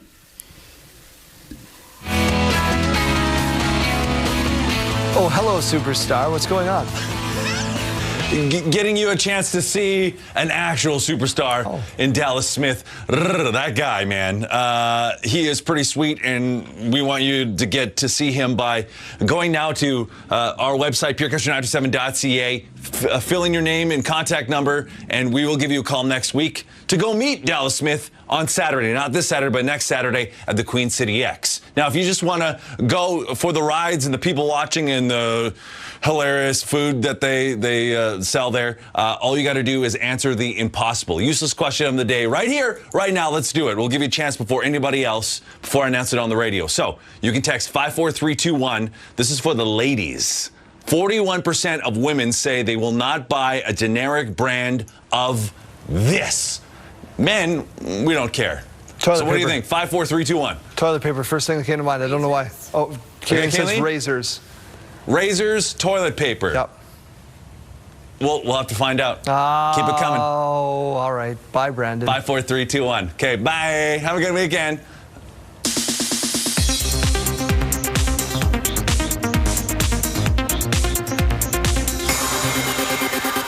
This morning, fans are concerned for John Bon Jovi after he abruptly ended his show Thursday night in front of a packed Madison Square Garden.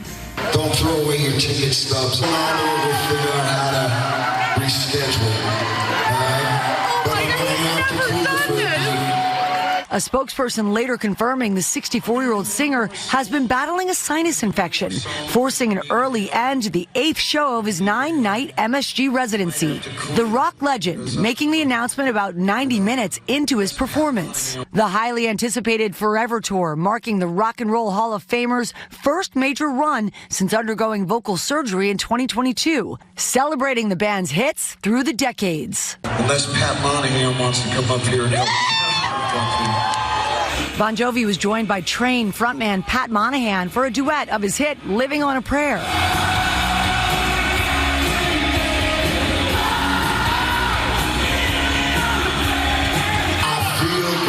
love you, John. It's okay, baby. We love you, baby. I'll see you again soon.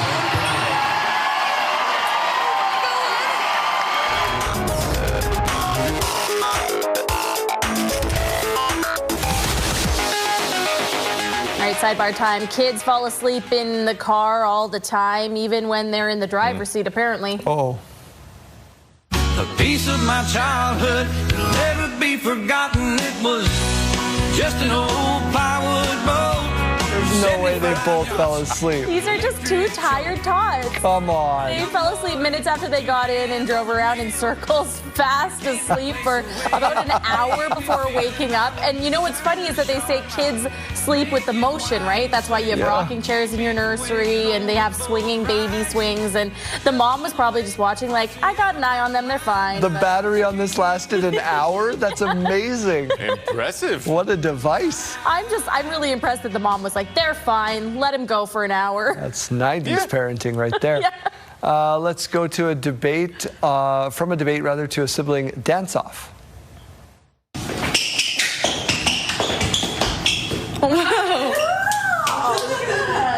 matter what dance they do, and they've done a lot of them, Granny appreciates. I am going to visit my grandmother at the beginning of September, and I'm going to do this. There's going to be an update for you because my grandmother will be like, "You're a superstar. You're perfect. You've never done anything wrong." See, this would never work. This would never work in Jeremy's household because his kids are like trained dancers. Like it would be actual good dancing. Yeah.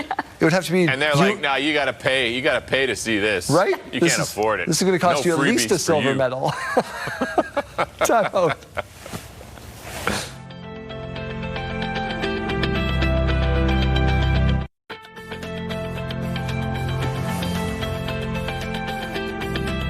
We're looking into the future where we'd have more solar and wind energy.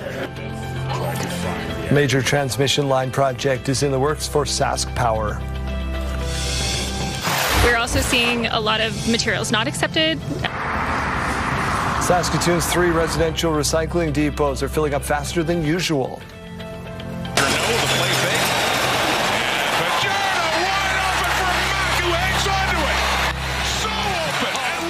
A battle for first in the West. Full highlights from Thursday night football coming up. Stay with us, Saskatchewan. Your morning starts right now.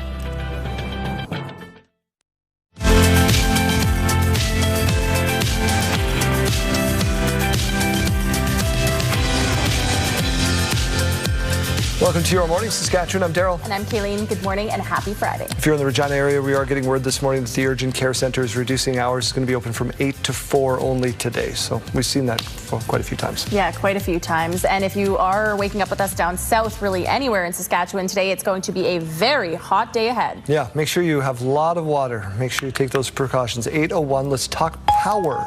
Sask Power is moving ahead with plans for a new transmission line that would stretch across south central Saskatchewan and southwestern Saskatchewan. That proposed route is still being determined, but early plans are creating concerns for some residents. Damian Smith with why. It's step one of many for Sask Power, proposing an 155-kilometer transmission line through south central Saskatchewan. We're gathering feedback that also sort of like educate us in terms of, the area where we're looking at to build this project. The project would span between Coteau Creek Power Station and Swift Current, with engineers in the early stages of deciding its route. We're looking into the future where we'd have more solar and wind energy that will be generated around the south central region of the province. Areas like Saskatchewan Landing Provincial Park and the Matador Community Pasture are potentially in the path, a sticking point for some local residents like Trevor Harriet, an advocate for Saskatchewan pasture land. It shows that we are continuing to lose, native grassland, especially in the Aspen Parkland region. Natural landscapes are particularly in demand and declining as they become converted to row crop agriculture. Harriet is hopeful the scheduled 4-year development process on the project can lead to a positive outcome that works for everyone. We all know as environmentalists and conservation organizations that we need a better and stronger electrical grid in this province for the electrification that we are going to need as a country to battle climate change and to reduce our carbon footprint. In the meantime, Sask Power says they're working with rights holders, Métis communities, local municipalities, and landowners. For us to reduce the impact to ag operations and try to, not get too close to houses, and of course, environment, which is also very important to Sask Power, to make sure that we are preserving our environment. According to Sask Power, the engineering design of the transmission line project is expected to be complete by fall of 2028, and construction with power is expected to be complete by 2030. Damian Smith, CTV News, Swift Current. Let's talk sports. The first of a home-and-home between the West's 2 top teams in the league in the first of 3 meetings this season. Before the games, the Rough Riders acknowledging the passing of Bhishma Rajguru and linebacker Jaden Dalkey. They were both killed, as you know, when their cars collided head-on near Lumsden on Saturday. Dalkey's car, which RCMP said had alcohol and cannabis in it, was traveling on the wrong side of the highway. Autopsies and toxicology tests are still being conducted. Let's go to the first quarter now. That's where we start. Saskatchewan lining up to punt with 11 men on the field to honor Dalkey, who was on punt coverage, intentionally taking a time count violation. Edmonton declined the penalty. Corey Mace thanking the opposing coach, Mark Killam, for that gesture. 3.5 to go in the first. Trevor Harris airing it out for Kean Schaefer-Baker. It's a 56-yard score, wide open, 4th touchdown of the season for him. And then he takes a moment to honor Dalkey on the sideline as well with that gesture there. Jump ahead to the 4th quarter. Elks down 28-27. Cody Fajardo finding a wide open Austin Mack. He could set up a tent. He could back an RV in there 3 times. He could unhitch it. He could have so much time. My goodness. Putting Fajardo over 400 yards as Mack finishes off an 81-yard touchdown score. His 3rd career 400-yard passing game for Fajardo, first since 2019 when he wore a Rough Rider jersey. Now a 3-point game. Elks going for it on 3rd down. Fajardo ready for the snap. No, he wasn't. Pitched it out to the side for Justin Rankin. He wasn't ready. Roland Milligan Jr. recovering. His first game back since week 2. Ensuing Riders possession. Harris going end zone. Looking for Sam Emelis. He's got him. But hold on a second. It's called back for offensive pass interference on Emelis. After Harris was sacked, Riders field goal to take the lead. Alex Hale on for a 46-yarder, shanks it. Saskatchewan still down 2. But the Riders do get the ball back. 2nd down. Harris to Keyshawn Johnson.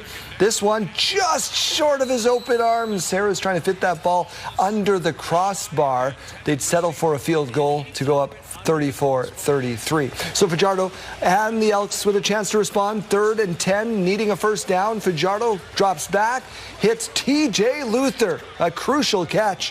Fajardo with a career-high 510 yards against his former team and the league's best defense in the Rough Riders, by the way, setting up Vincent Blanchard for a chance to win it. 57 yards for the win for Edmonton. Down, kicked, good! 57-yard game winner from Blanchard. The Elks continue their dream start to the season, taking over 1st place in the West in a wild one, 36-34. Felt like we were going to win it up until the very end. Play here, play there, call here, call there. But yeah, I'm probably going to be, waking up all night thinking about the last play. The whole game was kind of like that, momentum swinging back and forth. But I don't credit to that team. I know that head coach very well. I take on his mentality, and he would scrap to the very end. They got a kicker with a big leg. And at that point, you're hoping for one more strange play. It just didn't go our way tonight. The Riders were down. The rematch will be at Commonwealth Stadium in Edmonton. The jury heard expert witness testimony on day 4 in the inquest of Bowden Umperville's death. Jeremy Dodge, you've been following this. We heard from weapons experts yesterday. Yeah, they're from the Saskatoon Police Service, and they spoke about the tasers used by Prince Albert Police and gun found on Umperville during the 2023 arrest, which led to the 40-year-old's death. Now, the firearms expert said a taser probe was found stuck in the magazine well of the firearm found on Umperville. The advanced care paramedic who responded says a call came in for a patient who had been tased and bitten by a police dog about 12 minutes after police first initiated the traffic stop. When paramedics arrived on scene, Umperville was breathing, but just minutes later, he had no pulse. EMS performed manual CPR with the assistance of 2 police officers in the back of the ambulance. So where's the humanity in it all, It's not all about weapons and subduing. And ultimately, at the end of the day, it was so important to have him in a pair of handcuffs that he had to die. Is that what we're doing? Umperville was handcuffed behind his back at EMS arrival, and police removed the handcuffs to perform CPR.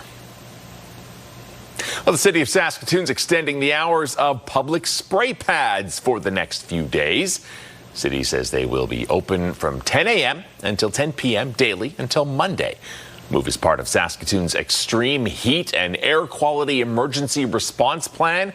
Comes as the highs are expected to be into the 30s for the next few days. Now, Daryl, that hot weather can, of course, lead to tornadoes in some instances, and we have seen a lot of them this year. Oh boy, have we. A new batch of weaker tornadoes have now been added to Saskatchewan's tally during a major outbreak on July 10th and 11th. Based on data from the Northern Tornadoes Project, 11 total tornadoes touched down on July 10th, ranging in strength from EF0 to EF1. That's how much they chew up, of course. Plus, there was a downburst. Another 7 touched down the following day in areas north of the Battlefords, also ranging from EF0 to EF1. That's a weekend total of 18, barring any more confirmations. Based on damage reports from the NTP, most of the newly added tornadoes mainly damaged trees, grain bins, outbuildings, and farmyards. Saskatchewan's 2026 tornado count now sits at 34, the strongest being an EF2 and EF3 recorded in late June and early June. The full list of tornadoes and their locations with photos is on our website. Two cultures thousands of kilometers apart are finding common ground in Saskatoon. Tibetan monks sharing their traditions while learning about Cree culture. Stacey Hine reports. Chants echo through Atakakup Cree Nation as Tibetan monks offer healing to a hurting community. And we invited them for healing because socially we have a lot of addiction problems. There seems to be a social breakdown, I'll say. Alex Ahenekyu met Gishi Yongdong 15 years ago. Since then, the Tibetan monk has built a close bond with the community. They adopted me and give me a name, and then after that, I always want to support. Yongdong was recently inspired to organize the visit with his fellow monks. Many of them are visiting Canada and a First Nation community for the first time. Over the course of the week, they're offering blessings, prayers, and healing ceremonies. I did a lot of the healing sessions, and it was rejuvenating. Naomi Williams says, as a frontline worker, the visit has been meaningful. A lot of our people face trauma and hurt, and for them to come into our community and bless our community and help them heal, I think, it is needed for our people. The visit also gives the monks a chance to experience Cree culture firsthand, including an invitation to a powwow. They could see the people with all the regalia up and how the community and how we gather as a nation and all that. As they share their cultures, they're also finding common ground. There's so many similarities, just different language. They do a lot of fasting. They offer prayer cloth. They do a lot of ceremonies. And it's very, very similar to ours. Yongdong says he hopes the visit leaves a lasting impact. My hope is change whole energy, change their life, become a better way. For those here, the hope is the healing continues long after the monks head home. Stacey Hine, CTV News, Atakakup Cree Nation. Let's get over to the Weather Center. Big weekend. Lots of people want to be outdoors, but they're going to need a lot of sunscreen. Yeah, the UV index is going to be high this weekend, so make sure you are putting on that sunscreen and the bug spray. We know the mosquitoes are bad this year. This morning view, though, it's brought to you by Stars Lottery, your ticket fund's life-saving care across Saskatchewan. We are now at 21 degrees in Regina, so the temperatures have been warming up in the past few minutes, mainly sunny here. Winds have gone up, though. They're now coming in at 15 kilometers per hour. In Saskatoon, we're now waking up to 17 degrees, mainly cloudy to start the day. Winds coming in still at 11 kilometers per hour. We are waking up to expanded heat warnings down south today, though, and we have in the past few minutes here seen another air quality statement come into effect. We woke up this morning without those air quality statements in effect anywhere in Saskatchewan. We were seeing them over in Alberta and over in Manitoba as well. Now we do have one in effect, although the air quality health index is saying that we are seeing some improvements from the past few days. We've gone down from a moderate risk to about a low risk down south. So not so bad today, other than that heat. We also saw a little bit of precipitation overnight. Not a whole lot down south, just a little bit of some spitting precipitation. We did see a little bit more, though, late yesterday evening up north. In the futurecast now, we're not seeing a lot to start the day, mainly sunshine around Prince Albert, Saskatoon, Regina, Yorkton, and Estevan. Estevan into the afternoon today. That is clearing up even more. So we are going to be seeing a lot of that sun today. Again, make sure you're protecting yourself from that. Into the evening today, this is at about 10:45 p.m. What you're seeing on your screen is a very small system coming in from Alberta. Could be bringing with it some of those thunderstorms. It's pretty slow moving for that system. It's going to be right around Prince Albert by the early morning tomorrow. Could be waking you up around the 4 o'clock hour if you're joining us from Prince Albert. Into Saturday afternoon, just seeing a little bit of that rain up north, and then a bit more of those thunderstorms moving in for Sunday morning. This is at about 4:45 a.m. continuing on through Sunday afternoon. Again, though, that is concentrating up north. In terms of temperatures today, we are seeing them a little bit hotter down south. 29 for the Battlefords, 27 in Prince Albert, 28 in Saskatoon, and 27 for Yorkton. As I mentioned, though, down south, we're going to be seeing a lot more of those 30-degree temps. 30 for Regina, 31 for Estevan, Weyburn, Moose Jaw, and Swift Current. Mainly seeing a whole lot of sunshine, as we mentioned. That thunderstorm icon you're seeing in Swift Current, that is a very low chance.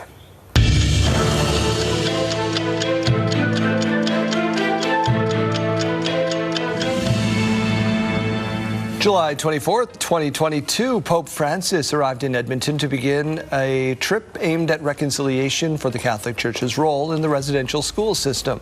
In 2022, Joni Mitchell made a surprise appearance at the Newport Folk Festival to perform with Brandi Carlile. It was her first public performance in 19 years. And July 24th, 1969, Apollo 11 returned to Earth after a successful mission landed the first men on the moon.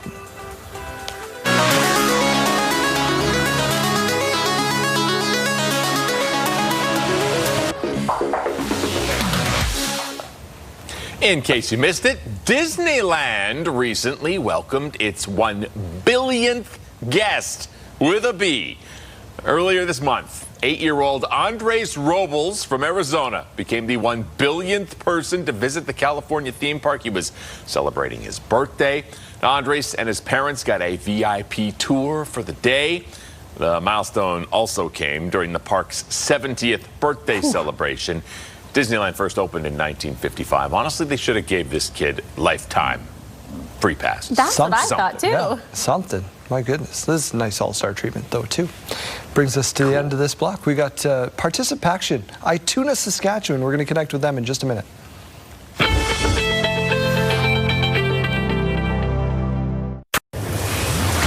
I'm Allison Bamford near Clavette, Saskatchewan, tonight on CTV National News. A sticky situation for Canadian beekeepers. We don't really see a whole lot of reasoning for it. What the sting of U.S. tariffs means for honey producers and prices. Tonight on CTV National News and ctvnews.ca.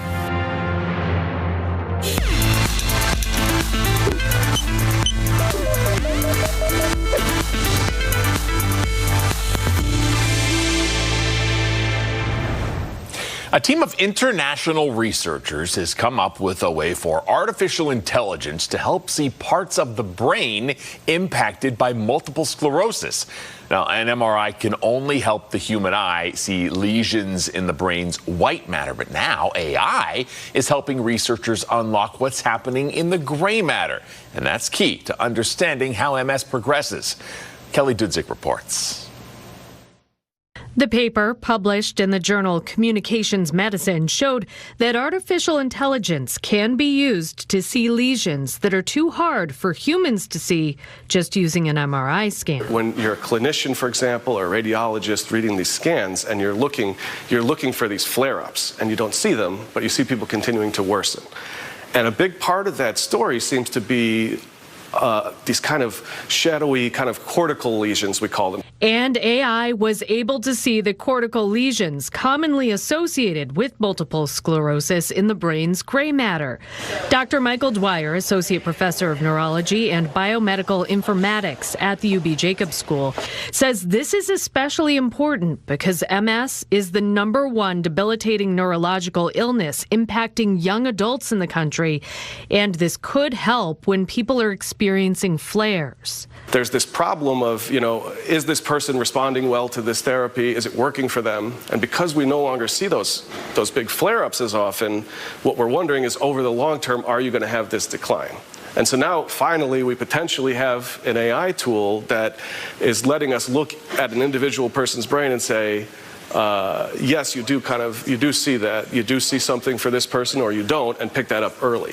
This kind of treatment is not happening just yet, but researchers will be using data from big clinical trials to see if certain therapies worked. But now, because of AI, we can go back and reuse this huge wealth of data and say, does this therapy work? Does this therapy work for this type of person?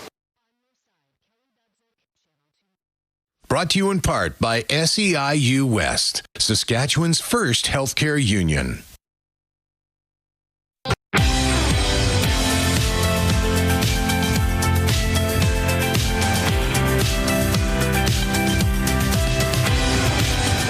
Well, this just in, Ituna has been named Saskatchewan's most active community in the 2026 Participation Community Challenge. Throughout June, they got together, did some friendly challenges, local events, tracked it all, and it earned them that title and a cool 10 grand to support local physical activity and sport initiatives. Diana Dampier is with Participation. Renee Dubril is the mayor of the fine, active community of Ituna. Good morning. Thank you for doing this. Good morning, sir. Diana, let's start with you. Let's remind people what Participation is all about. Yeah, Participation is a national charity that helps people move more where they live, learn, work, and play. And we've been around since 1971. So, yeah, we're here to promote physical activity across Canada and help people get the health benefits that physical activity provides. Renee, apparently nobody's doing it better than your fine community. What are some of the things that your townsfolk have done to earn this title? Well, they came out in droves. Actually, it was quite surprising. They had a scavenger hunt. We had ball tournaments, a swim day at the park. We've got a pretty nice pool out there, and this money that was granted to us, we're definitely going to put that into the pool. There was walking groups, so it involved not only the young but the elderly too, which was Ituna has a lot of elderly residents, so it was kind of a good thing for them too. We've got probably one of the nicest golf courses. I have to brag a little bit in all of Saskatchewan, and that was really well attended also. Diana, just how important is it to remind people to get up and get active? So important. People aren't active enough, and initiatives like the Participation Community Challenge presented by Novo Nordisk really helps create a sense of belonging throughout communities and helps to create a stronger, healthier Canada through movement. And Ituna did an amazing job rallying their community to help do that. Just how proud are you of your community? It sounds like you guys really banded together to make this money, and you're going to put it to good use. We sure are. That's for sure. Just how proud of your town are you? It really something. I have to put kudos out to our recreation director. She got behind this. She talked to me about it, and I said, "Go for it." And she did an amazing job. Rachel Bashutsky is her name. Diana, if another community is watching and think they want to be the next Ituna and get themselves a little bit of cash in the next round of this, how do you encourage people to get involved and maybe get yourself on the level that Ituna's reached here? Yeah, the challenge is open to all communities across Canada, so any community can get involved. You would go to our website, participation.com, and register. The challenge takes place in June every year, so you register your organization. You host programs and events that are inclusive and low barrier and as accessible as possible. And then you track how many people participated. So the more communities you can get involved, the more active groups and the more physical activity that you track, the better your chance of being named the most active in Canada. Well, thank you, Diana, for a couple of minutes. And Rennie, congratulations on earning this title and a little bit of money to go with it. I think a few towns might argue the golf course point, but we'll let you have it for this morning. Yeah, huge congrats.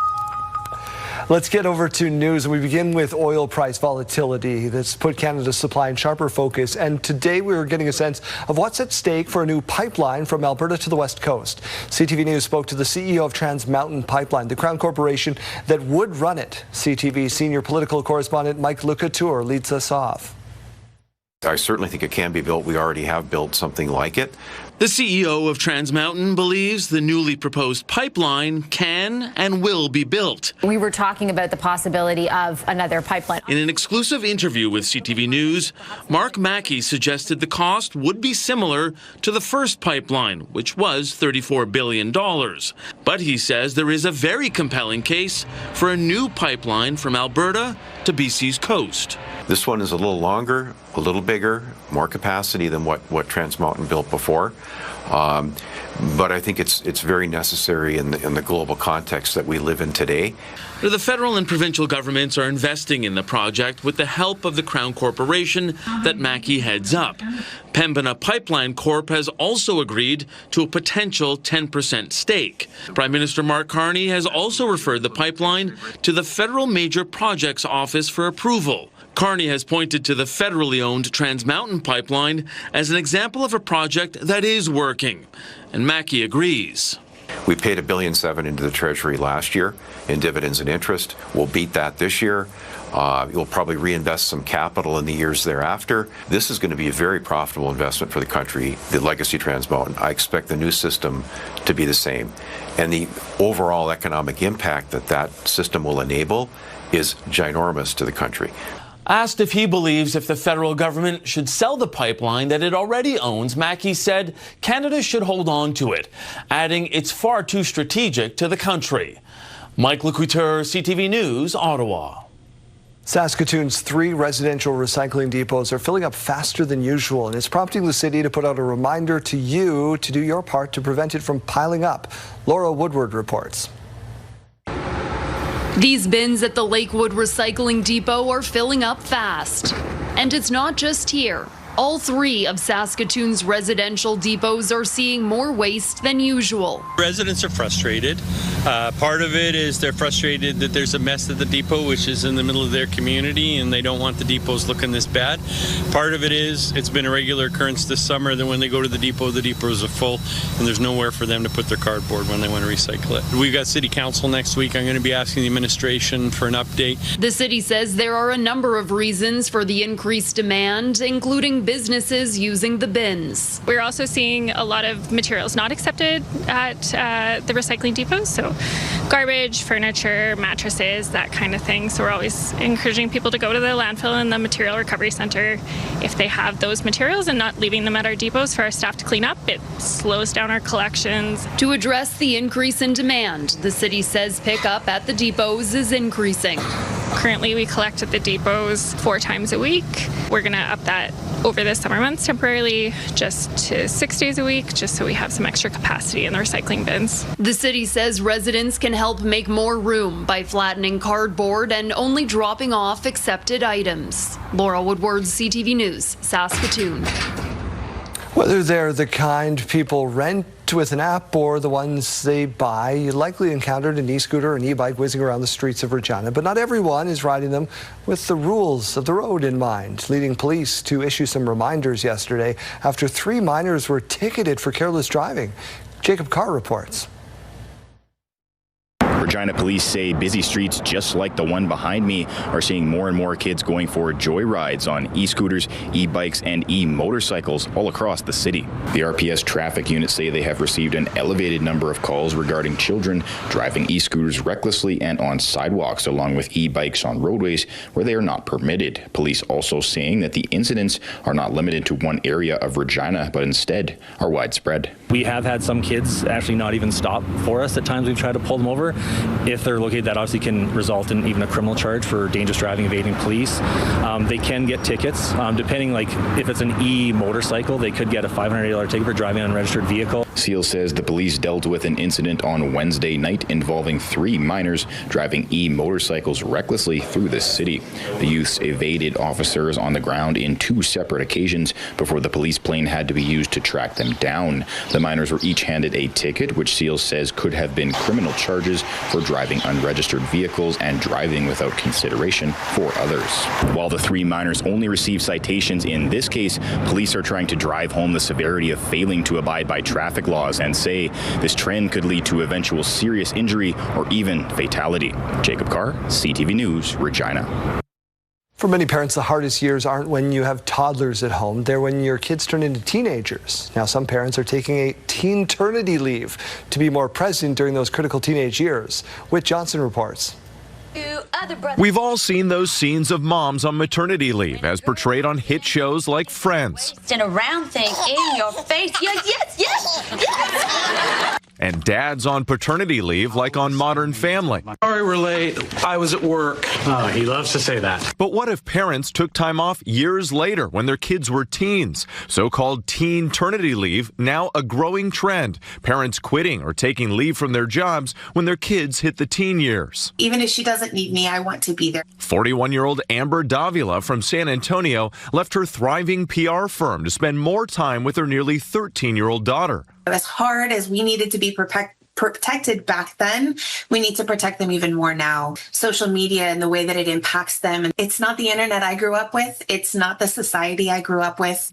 Amber also remembers her own struggles as a teen. And I remember it just being so hard and just needing someone to be there and to support me. And I didn't feel like I had that. I wanted to be that safe place that she could come whenever she was in trouble. And kids need other kinds of support too. For example, a full-time driver.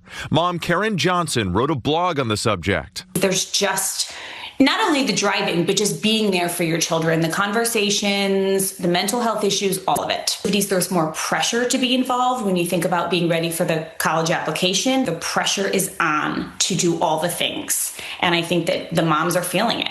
But experts say taking leave mid-career comes at an undesirable time for many when kids are soon leaving for college. And so making the decision to pull out could only be for a few privileged few, it seems to me, that could really afford to do that. Experts say there is little research showing parental leave helps kids in the long run, and that teens learning to be more independent is essential at that age. Leave, taking time off or whatever, isn't going to cause kids to do better. It's what that parent is like when they're there.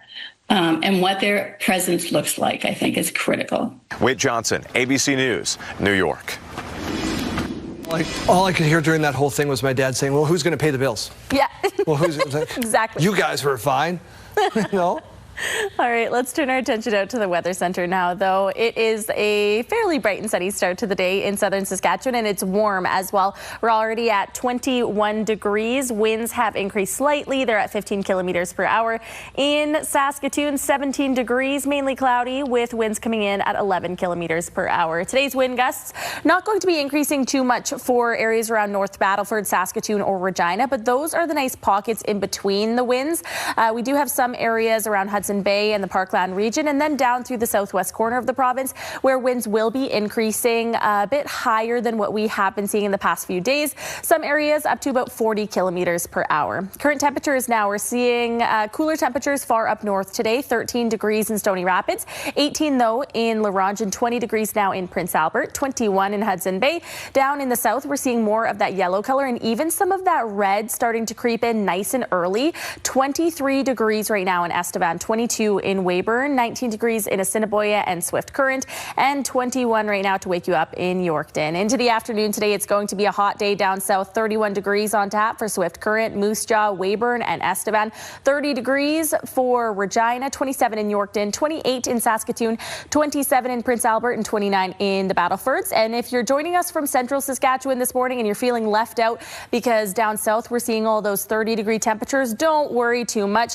Into the weekend, we will will be seeing a lot more of that heat traveling up through central and even northern Saskatchewan as well. It is going to be a very hot weekend. 35 degrees tomorrow for Regina. That means the UV index is going to be very high with a whole lot of sunshine. 32 on Sunday and Monday afternoon, 31 on Tuesday, 33 on Wednesday, and 29 on Thursday. So we're not really seeing a whole bunch of relief in our 7-day forecast. The UV index is going to remain very high for the next 7 days. In our 7-day forecast in Saskatoon, we're seeing just a little bit more of that precipitation. That is likely to be coming on Sunday and Monday, late afternoon and into the evening hours. Still with that, though, in the early afternoon, temperatures will be really nice, and we will be seeing a mix of sun and cloud. Again, that's earlier on.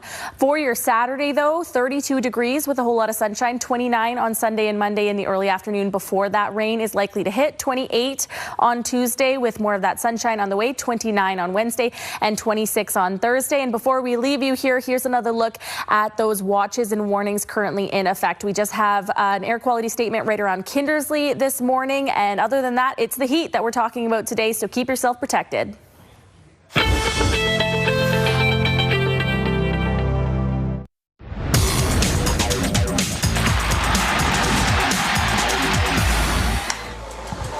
That's a dig. Gurney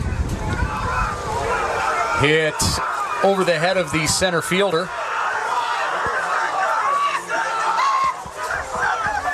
Gurney gets to third.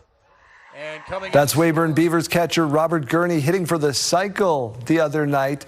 Weyburn has been on fire. Few teams have been. Time to get you caught up on the Western Canadian Baseball League. Clark Monroe's with IKS Media. He's in studio with us this morning. Thanks so much for doing this. Let's start right there. That's a pretty cool moment. Yeah, there's been a lot of really cool moments this season. Big performances from guys, but Robert Gurney just coming off his all-star game performance there in Saskatoon and hits for the cycle. And it's a really cool moment for him and something he'll never forget and something the fans in Weyburn will never forget either. Fans in Moose Jaw are very excited because nobody's winning more baseball games than them right now. 13 in a row, first place in the East Division right now. Saskatoon's like, what do we have to do to catch these guys? They're 9-1 in their last 10 games. They've won 5 in a row. Moose Jaw cannot be caught right now. They are red hot. They got the pitching, they got the hitting, they got the defense, they got it all. And I would say right now they're a heavy favorite to be at least in the final and maybe a little bit farther than that. So what's happening with the defending champions, the Regina Red Sox? Fired the manager, Rye Pathakos. They're going a different direction. A lot of things happening in this camp. Yeah, it's really too bad. Obviously, Rye, very respected figure here in not only Regina, but all of Saskatchewan baseball. And they decided to make a change. Some stuff going on behind the scenes, not commenting on that. But, you know, just since he's been gone, though, it seems like the guys have kind of pulled up their socks a little bit, no pun intended. And they've been putting together some good ball. So they have a good team. They had a good team all year. It just seemed like they couldn't quite figure out how to win on a consistent basis. Not saying that that's Rye's fault at all, but you know, since Rye's gone, it seems like it may be a little looser environment. And they're in the playoffs right now. They're in third in the East. The 4 teams make it out of the East, out of each division. So can they kind of find their stride like they did last season? Halfway through the year, there was some drama there as well. They lost some players. They brought in some guys, and they are able to turn it into a championship run. So they're no stranger to that. So we'll see if they can do it again. I haven't been invited back to do PA since I was with the Brooks Bombers in town. I was in the booth, and they're like, you maybe shouldn't come back here. I said conflict of interest. So there it is. Swift Current 57s are putting together a little bit of a season here. Yeah, do they have enough to get over the hump? They're very exciting. They're a young team. They have the 2 home run leaders. They have some good pitching, and they have some really good just overall hitters. Hudson Unger is having a fantastic season for them. They are in last place right now, but when you look at the East Division, there's a chance. There's a chance. There's always a chance. From 3rd to 6th right now is a matter of 3 or 4 wins. That's 1 week, basically. If you have a good week, you're in. And Swift Current has that type of team where they're scrappy, they never give up, and a lot of their games are close. So if I'm a fan in Swift Current, I'm at every single game the rest of the way, getting my tickets. I'm sitting there because they're a fun team to watch. They're interesting, and they're that underdog mentality kind of team where they're never going to give up, and they think they can beat anybody. So it's an exciting team. We've talked ad nauseum about the branding of the Saskatoon Berries. That's phenomenal. Oh, so across the way. anyway. Yeah. But the team itself is really good too. Do they have enough to get past the Moose Jaw Miller Express? Well, I think they do. If anybody in the East is going to do it, it looks like it's them right now. And they're just coming off that hosting of the All-Star game, which went so Fabulous well. Weekend, yep. The bunt competition, as I thought it was going to be, was electric. The home run derby was so much fun. They had a concert series. So the Saskatoon Berries deserve a ton of kudos for the way that they hosted and put together a great show. And now since then, like I said, they've been winning. They've won 5 in a row. Yep. And they do have it. They're not quite the same team as they were last year when they set the wins record. Well, they don't have Carter Beck. They don't have Carter Beck. Yeah, he just decided, let's go to the major league. Let's just skip right past this. Yeah. You can catch all of Clark's content on the IKS Media YouTube page and WCBL's website as well. Thanks for doing this. Thank you.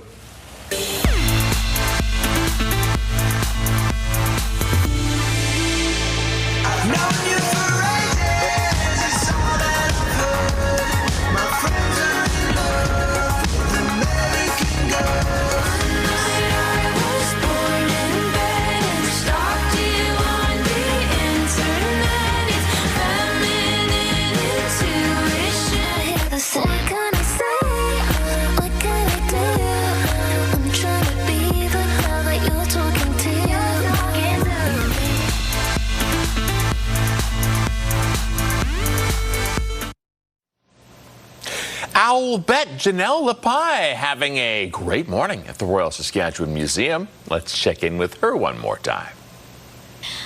All right, well, we have had a ton of fun here at the Royal Saskatchewan Museum, and it's not quite over yet. We've been doing activities, learning about all things owls. Now, Bree, amongst all of this as well, some exciting activities coming up.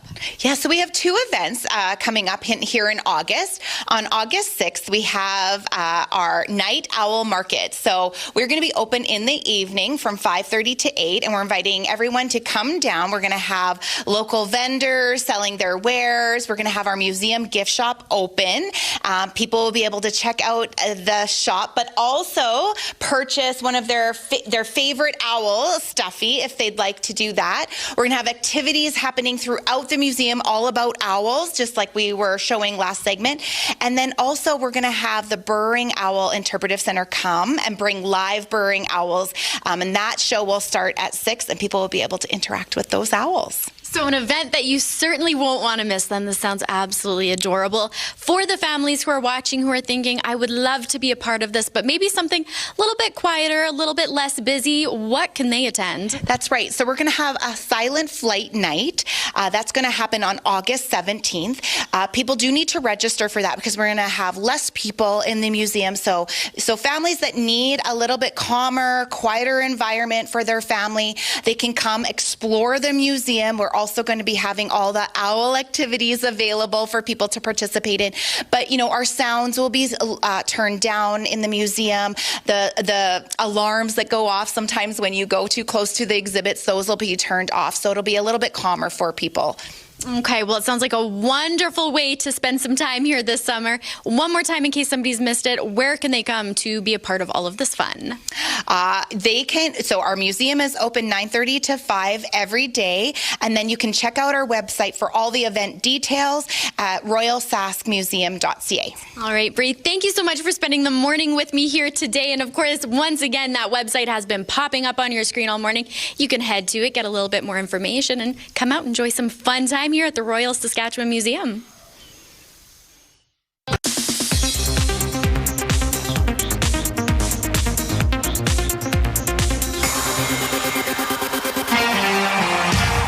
Let's go, girls. For Shania Twain, the prerogative to have a little fun comes with eating like an athlete.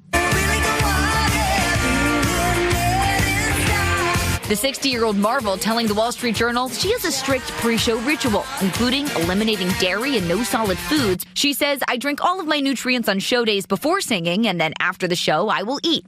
That drink is typically a protein shake, non-dairy, of course. Her perfect shake, raw spinach and banana.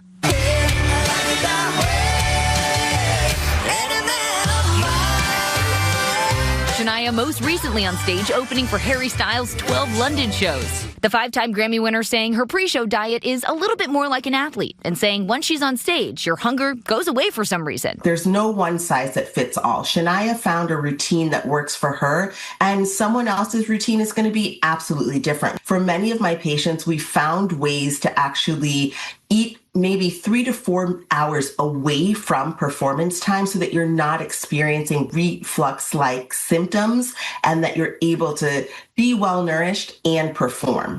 Sophie Flay, ABC News, New York. Hey, it's Brandon, and here is this week's Pure Country Top 5 Songs. We'll kick it off with Ella Langley.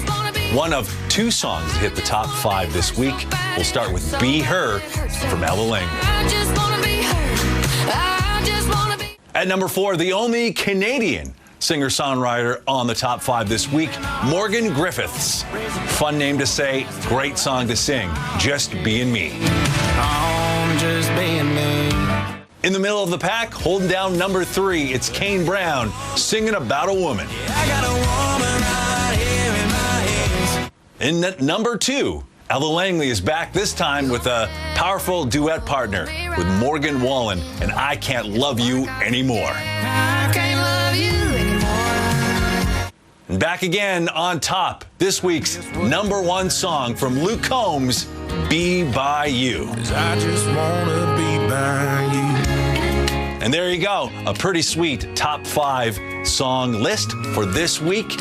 You can listen to us all the time, anytime, anywhere on the iHeartRadio app, or you can stream us at PureCountry927.ca.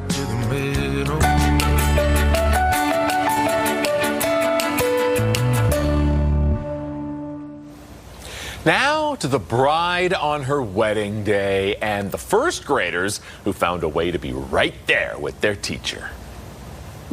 Tonight here, the remarkable gift for a beloved elementary school teacher on her wedding day from her first graders.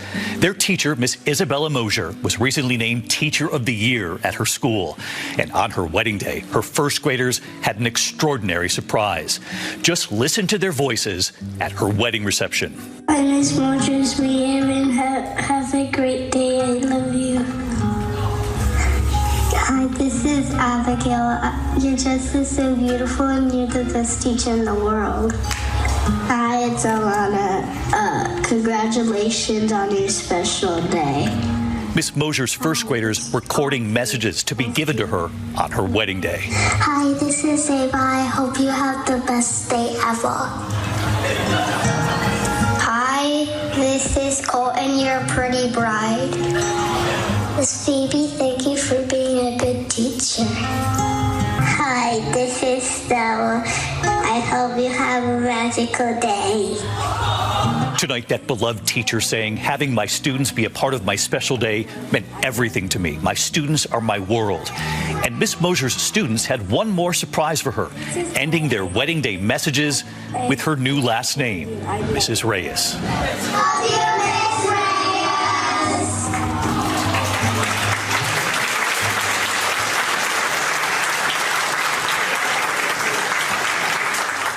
Is there dust in here? I was going to say, I'm going to cry on the Friday show.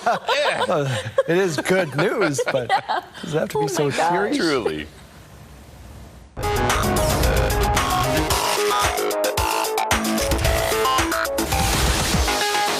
Okay, so the Sudbury Food Bank has a brand new ride. Check it out. We're really excited and we're really proud. There's only one of 16 trucks across Canada, and we were very fortunate to get one here in Sudbury.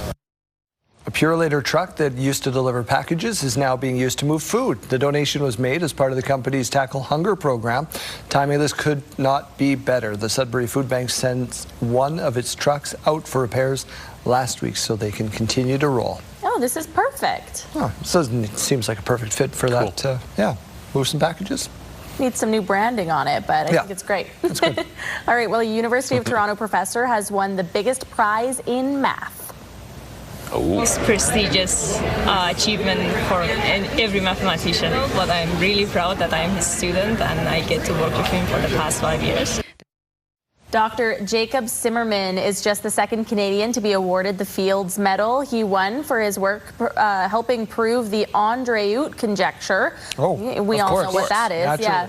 I'm not going to try to explain it to you, but I can tell you it's a problem that stumped mathematicians for decades. The Fields Medal is handed out every 4 years to up to 4 mathematicians under the age of 40. Jeremy, do you want to try and explain that to us? In layman's terms, of course. It's 8:59 almost. We're not, the show's almost over. We're not going to, I need at least 4 minutes, and we just don't have it. So the numbers are against you. That's really But you would be able to, and I know you would. He's a man of many talents. Well, yeah. Doesn't want to brag.